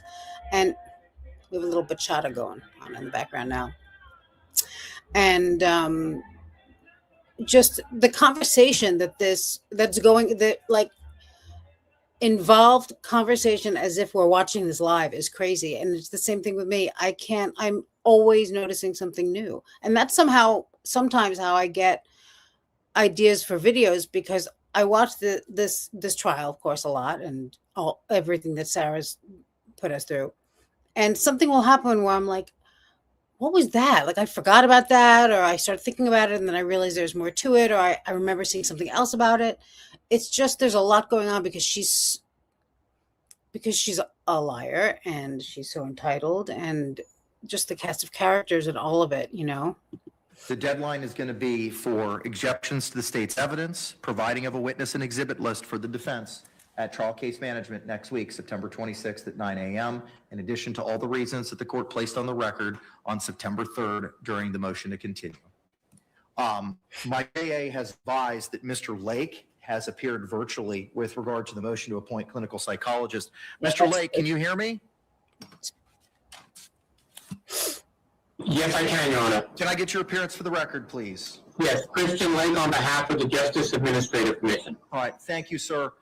Earlier today, before your participation, I know that Mr. Owens had provided you certain cost motions regarding the forensic psychologist, Dr. Harper, and the crime scene investigator, Dr. Birkland. You had advised as the JACS's positions on those motions. Your email has been filed in the court file. Subsequent to that, a motion to appoint clinical psychologist regarding Dr. Michael Brannon was filed. That was just filed yesterday. I know my judicial assistant sent you a copy of it. Have you had the opportunity to review that motion? And if so, what is JACS's position? Your Honor, just briefly, we did review the motion. Although we're not contesting it beyond objecting, we do object to any rate in excess of the rates established by law, but we acknowledge for this type of expert that it would not be uncommon to approve a rate of $200 an hour. It's if that does exceed the rates established for this circuit. Mr. Lake, I hate to interrupt you, sir. Madam Court Reporter's having a difficult time hearing you. If you could start over and slow down just a smidge for us, we would greatly appreciate it. Not a problem, Your Honor. We did review the motion to appoint the expert. Just to give the court some background, because I went back and looked through our files. So far, the defense has incurred, this is prior to Mr. Owens' involvement, but so far the defense had previously incurred $7,500 for one mental health expert, and that's the same mental health expert that's being, not this expert, but with the other expert being requested, was requested by the defense in the other two motions. The defense also incurred $1,800 for a mental health expert that was hired by Ms. Cashman. That was, let me just get the right name. I don't want to say the wrong name, but she was paid $1,800.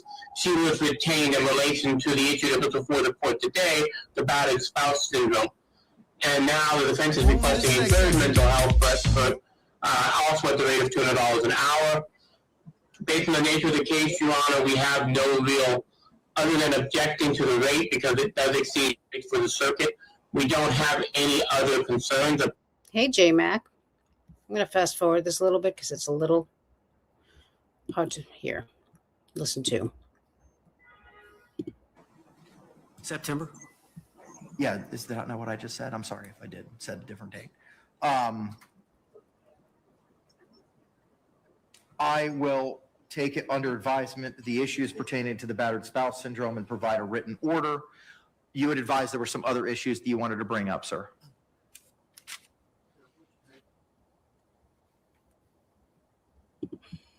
State of the art. But I think he does. But still, yes, correct.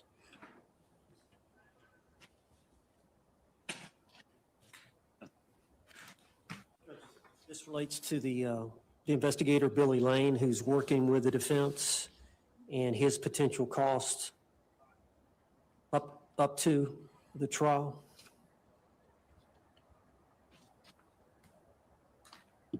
Are these being hand filed now? Mr. Lane handed them to me right before we came in, so I'm going to have to scan these in and file them. Okay. I wanted the court to be aware. If you want to address it at the September 26th case management conference, we can do it then. Let's do that. Just do me a favor if you could, sir. Once they're filed, just forward them to Ms. Barrios. Okay. So that I've got hard copies of them. All right, I'll give these back to you, sir. Judge, the other thing. Carmen Nicole, somehow I missed. Well, I know how I missed it. I just missed it. But now I can check them.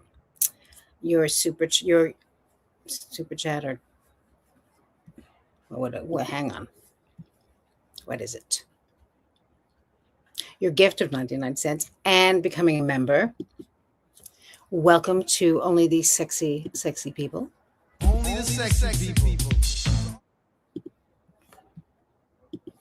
Thing was, of course, we've got trial coming up quickly, and generally, when in a courtroom I do opening statement, I maybe have some demonstrative aids, but I walk around, and I understand here that we've got to be in front of a microphone. Is there any way we can set up? Maybe the defense can set up a system where we can wear a mic so that we can walk to some degree. I will have to check with court admin. All right, and then the other thing is, we would like Sarah to wear street clothes. So do I need to file something? Get in touch with the public defender. Welcome, Robin Jacks, and thank you, Modern Meme Shop, for the gifted memberships. Office. When Miss Boone was representing herself, I had coordinated and communicated with the public defender's office multiple times in an attempt to obtain clothing. Before you came on board, Mr. Owens, Barry Click, BARRIECLICK, had provided the total amount of clothing that they had that would fit Miss Boone, including shirts, pants, slacks, skirts. And that was the time where she would be allowed free reign and was going to have the shock device on her lower leg. Me too. I would ask that you can email Miss Click. You can find her information on the Florida Bar webpage and ask her if. Hi, unapologetically a problem. That was the one thing that really bothered me, and I know a lot of people, and they just,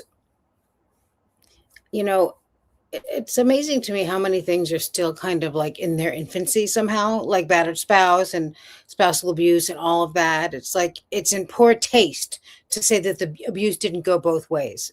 The abuse didn't go, use your eyes. It's just so obvious. And the public defender would assist you in provided clothing. They were going to while Ms. Boone was representing herself, and I imagine that offer would still be extended.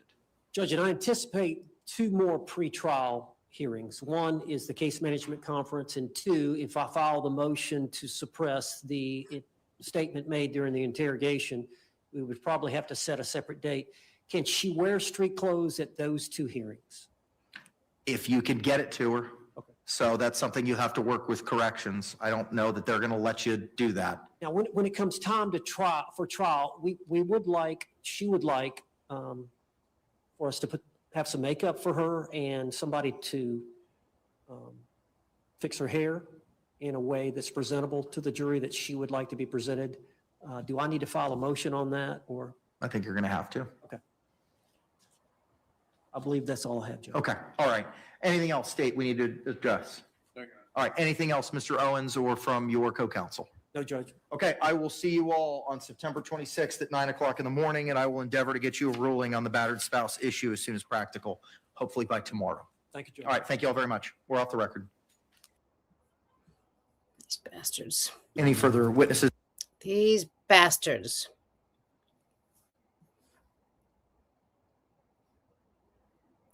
Sarah Boone suffers major loss ahead of suitcase murder trial. Shall we? Is evidence or testimony, sir? Judge, I'd like to call Sarah Boone. Sarah Boone, the woman accused of zipping her boyfriend up in a suitcase and filming him as he struggled for air, says her interview with police should be thrown out. She testified in court this week that her rights were violated and that she didn't understand what. I'm just went upstairs I'm fast forwarding past the video because I don't like to watch the thinking that he could get himself out, but the video shows That's at what I no told point you. can I see his fingers. He'll be up here any minute. And then 30 minutes later, he didn't show. And he's telling you, And I he didn't can't wake breathe. up. Do you He's think not he's able to get out. joking? You told me he was laughing, and We were the before. video. There's no. When we laughing. first got in there, both of us were. So how long was he in there for? Like, this video is at 11:12 when it starts. So was he in there for like a long time prior to No. recording this? No. So it goes from funny to no longer funny. But and I you're the didn't- only one laughing. But I didn't think that he was like panicky. Like So pushing up on a suitcase saying, Sarah, Sarah, Sarah, I can't breathe. George has done that in the past before too, where it's just like he thinks that he's woe is me kind of thing, where it's like I Well, don't. he's never been locked in a suitcase. That's No. where he couldn't get out. So It's kind of. I thought it was And the you know boy the oxygen crying is wolf, something. crying wolf kind of thing. Okay. And again, my plan. But nowhere in there is he laughing, is he joking? He is begging. And you're the only one laughing. Okay. And you're the only one Okay, I see where you saying guys are coming from. derogatory comments. Like you're mad. No. Every day we cover a lot of chilling stories, just like Sarah Boone's case on Sidebar and Law and Crime. Seeing if you can have Orange County Stop Sheriff's Office gives deputies a specific card to read from, which also includes the questions. Oh, on is the this the card. same thing? So she didn't intentionally. Law regarding the United States Constitution, Oh, no, the Fifth Amendment applied to this state through the 14th Amendment that requires that question to be read. It does not go to the totality of the circumstances of the voluntariness of her waiver of her Miranda rights. Response. Judge, obviously we disagree. Then where's the case that supports that? Because as I addressed previously, I read all the authorities. I mean, State versus Owens, State v. Thomas, Powell from the United States Supreme Court, which reversed the Florida Supreme Hi, Mandy. Court decision. I'll talk about what's required by Miranda. And that question number 9 that you're focusing on isn't included in any of those. I understand that, Judge. It's the right to remain silent, the right to an attorney, before and after questioning. If you can't afford one will be provided to you. Everything you say can and will be used against you. Those are the things that Miranda highlights. That Miranda opinion itself says that. So what does question number 9 have anything to do with those things if the state case law and the federal case law, including but not limited to Miranda itself and Powell, and then the state case law of Thomas and Owens, all of which were provided either by yourself or by the state, identify what's required, and that's not one of the requirements. She has a duty to read the rights. But they were. I want to finish my argument. Okay. She has a duty to read the rights. She has an obligation to ensure that Sarah Boone understands her rights by asking that question. Do you understand the rights I've just read? And then there must be a waiver. Yes, I understand the rights, and I agree to speak to you now. So for that to be freely and voluntarily given, that statement, there must be a conscious waiver of the rights. The problem with the detective is she reads the rights, do you understand the rights? And then she goes right into questioning. She goes right into questioning without saying, do you agree to speak to me? Understanding your rights, do you agree to speak to me now? That goes directly to whether or not it was freely, voluntarily, and knowingly given, the statement, and whether that waiver was. So under the totality of the circumstances, I think that evidence is relevant.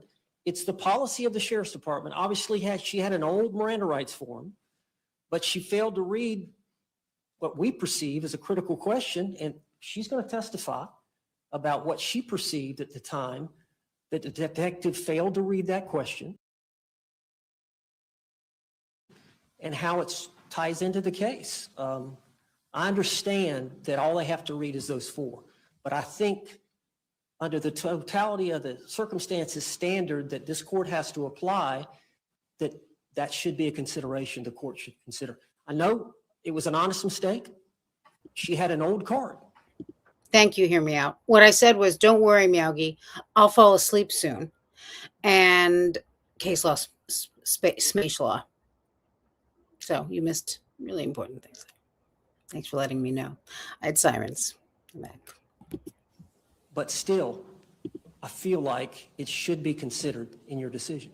Detective Copsell was the only witness called by the state. When it was the defense's turn, Owens called Boone to the stand and asked her about her conversation with detectives outside her home at the beginning of the investigation. What mental state did you have at that time? I was very confused. It was very hazy. I didn't understand the monumental amount of people that were there and what they were doing with taking things from my home. I was worried about my dogs. I was worried about my son. I was in shock. I was traumatized by the situation, and then trying to focus on everything that was going on at my home. I was hungover. I was still, I believe, intoxicated to a degree. Objection, Judge. Move to strike. This is outside their motion to suppress. They have not made any allegations that her statement was involuntary because of her mental state or state of intoxication. Response? Judge, we're talking about, I'm just getting some preliminary information. But Her interrogation is the next day. the state has an obligation, and the case law cited by the state requires specificity in the motions. So it's not a game of 20 questions and a surprise. Okay, this is the day before the interrogation. I understand that. We're not talking about an intoxication. But are you going to be arguing anything in conclusion as to what happened on February 24th led to any coercive or coercion behavior on behalf of the Orange County Sheriff's Office on February 25? Are you going to bootstrap or link any of those things together? The interrogation in the squad car and what was said to her prior to getting in the squad car that relates to what she said about it being routine protocol, yes. All right, I'm going to sustain the state's objection. Relating to the intoxication? Yes. It wasn't raised in any of the three motions that have been filed. Judge, I didn't ask her that. She volunteered that. I understand it. Okay. Objection sustained and it's stricken. All right.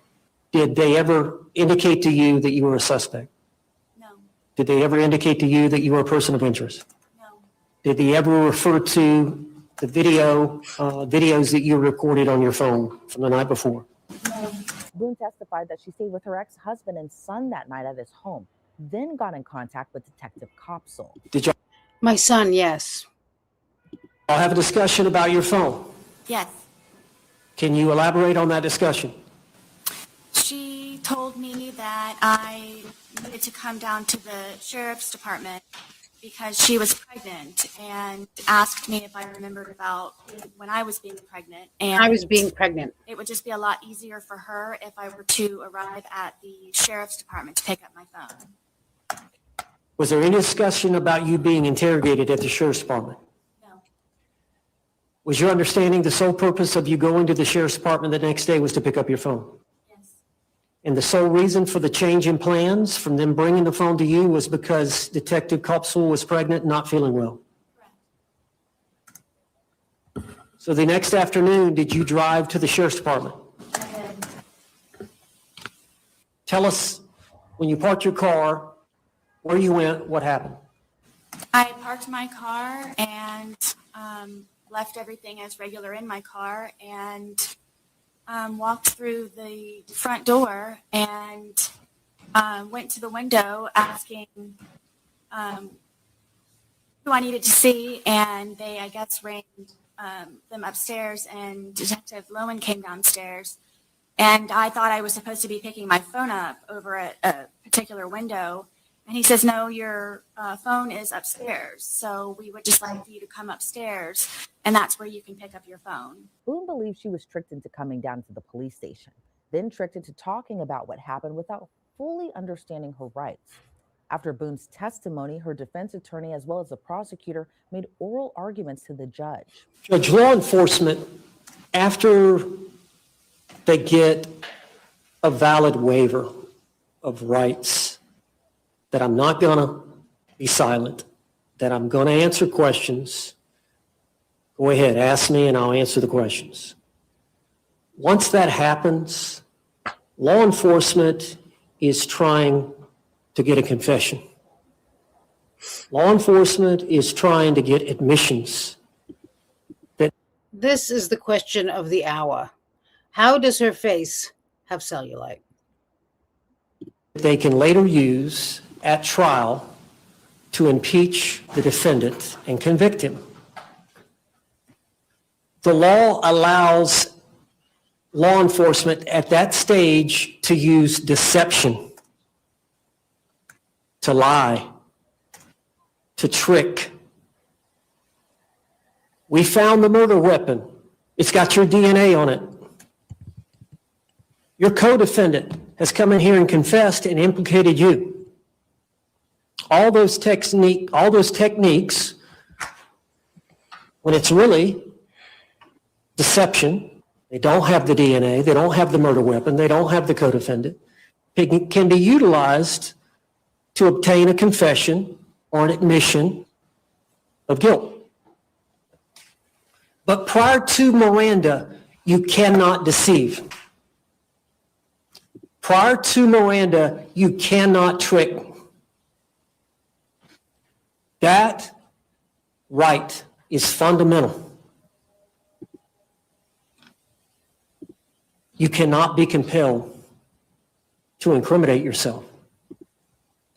You cannot be forced to talk. It's got to be free will and a choice. And so you can't seduce or coerce someone into giving a statement. And the law is clear. When that happens, we've got to punish law enforcement to correct that type of misuse behavior. It's illegal. So you got Detective Kopsel on the one hand.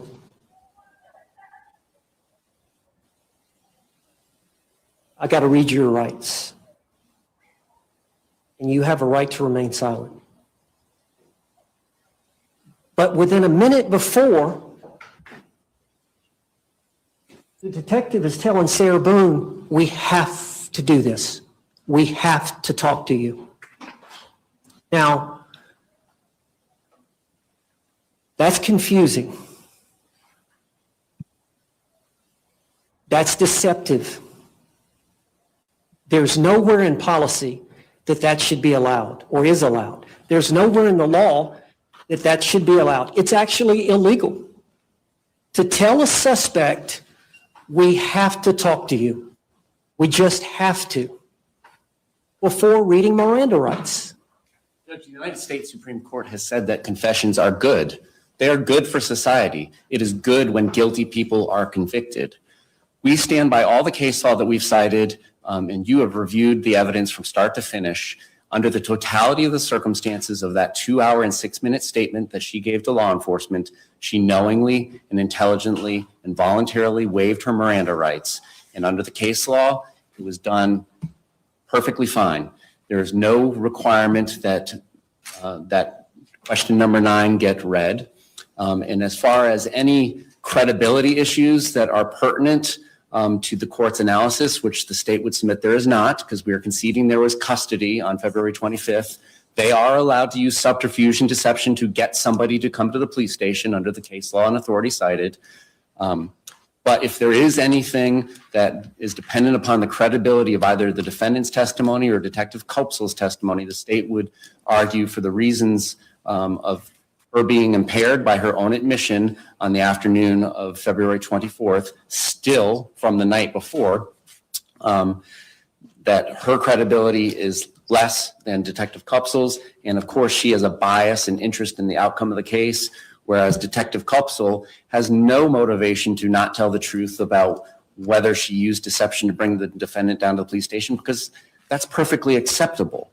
So we're asking you, for the reasons that we stated in our multiple responses to their multiple amended motions, to deny their motion to suppress. Thank you. Any further argument, Mr. Owens? No, Judge. All right. The judge later released a written order denying the motion to suppress Boone's statements at trial. The order reads, quote, under the totality of circumstances, defendant's statements on February 25th, 2020 were made with voluntary, knowing, and intelligent waiver. And this waiver was the result of a free choice on the part of the defendant and was not the product of intimidation, coercion, or deception, in that this waiver was made with full aware of the nature of the right being abandoned. The court then moved into another motion, which requested that Boone be allowed to wear civilian clothes during the trial, as well as makeup. It also requested that she not have her feet shackled. The judge agreed that regular clothes could be brought in for her to change into at the jail, but the makeup was a sticking point. Can she be allowed, can the two Sarah was Baker acted a few times because she was drunk. females on the team, can they be allowed to apply some type of makeup to Ms. Boone? State? We don't have any dog in this fight. I've never heard of it happening. That doesn't mean it's not permissible, but. If you want to try to do it here in the courtroom, that's fine. But be advised that, when we start court, we start court. So, and I intend on starting it at 9 o'clock every morning. So I'll have pleas every morning in other matters because the court still has other business at 8:45. And I plan on bringing the jury up at 9 until we select one, and then starting at 9 every day thereafter. But a deputy approached the judge and his clerk to let the court know that makeup might be a problem at the jail after court. So corrections in the Orange County Sheriff's Office have just advised me that the concern is if makeup is affixed and then she's taken back downstairs and then taken back to the Orange County Jail, they don't know if it's contraband. They don't know what's placed on her person. That's the concern. It's just going to be some facial makeup.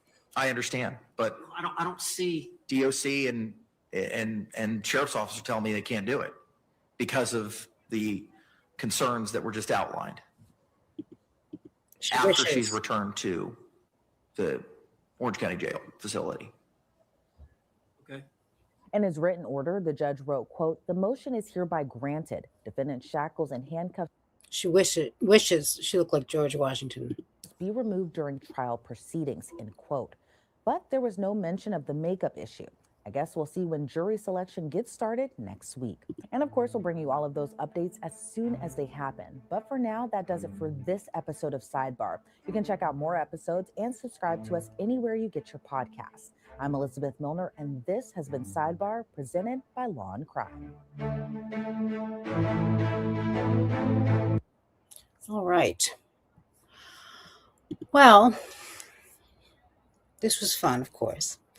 I'm glad that you guys joined me, and I think that this system is working well, and now I can go on and bother you going live all the time.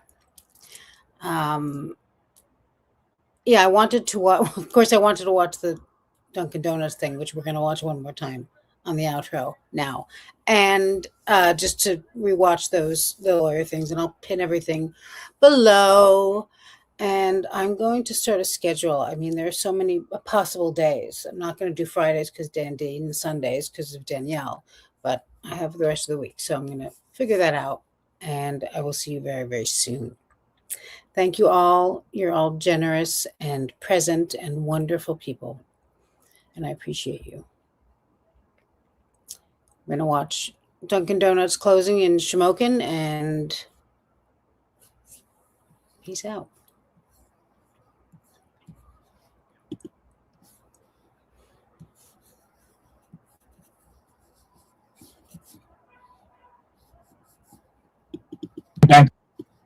A coffee shop in Shamokin is closed following an arson over the weekend. Police say a teenager is responsible for all that damage. News Watch 16's Nikki Kreiz joins us live from the Central Pennsylvania newsroom with more tonight. Nikki? Julie, a lot of people in Shamokin are upset that Dunkin Donuts is closed because they didn't have anywhere else to go for coffee and donuts. Today, we also learned new information about the teenage girl police charged with setting the place on fire. Yellow tape Hi, Bifurcate. I don't know if I said hello to you. Good to see you. surrounds the Dunkin Donuts on West Sunbury Street in Shamokin. The popular donut shop is closed until further notice because of extensive fire damage. There's a lot of people that's definitely going to miss it, no doubt about it. A teenager is charged with starting a fire inside the restaurant on Saturday night. Shamokin police officer Ray Psycho says no one was hurt, but the place has extensive damage. Psycho says the fire was started inside the women's bathroom. The toilet paper dispenser was lit on fire, and within about a minute, the entire place was filled up with smoke. The mother did explain that she's recently been put on new medication, but as far as for what reason, we're unsure right now. The 13-year-old who admitted to setting the fire is currently at a juvenile detention center. Many people who live in Shamokin are upset that Dunkin Donuts is closed. Now I have to rely on myself to go to maybe a Turkey Hill or something where I don't like their donuts. I rather the donuts at Dunkin Donuts. And I'm kind of dealing with it, but I really miss Dunkin Donuts. I go there every day. I get a chicken bacon croissant, or I get some coffee, Powerade if I'm dehydrated. I sit there all the time. If I have any legal work that I need to do, I go there. I meet with my attorneys there. I'm going to miss that place if it don't open up. And a lot of my friends go in there, get the cold coffee, iced coffee, I guess it's called. People miss their local hangout and hope Dunkin Donuts reopens soon here in Shamokin. Cheap, classy place to meet up. It's a location where you can meet up with your friends. It's the only thing this town has. Officials don't know when Dunkin Donuts in Shamokin will reopen because the damage is so extensive. As for the teen who confessed to setting the fire, officers were able to confirm her identity through surveillance video shown on Newswatch 16. Nikki Kreis, Newswatch 16, live in the Central Pennsylvania newsroom.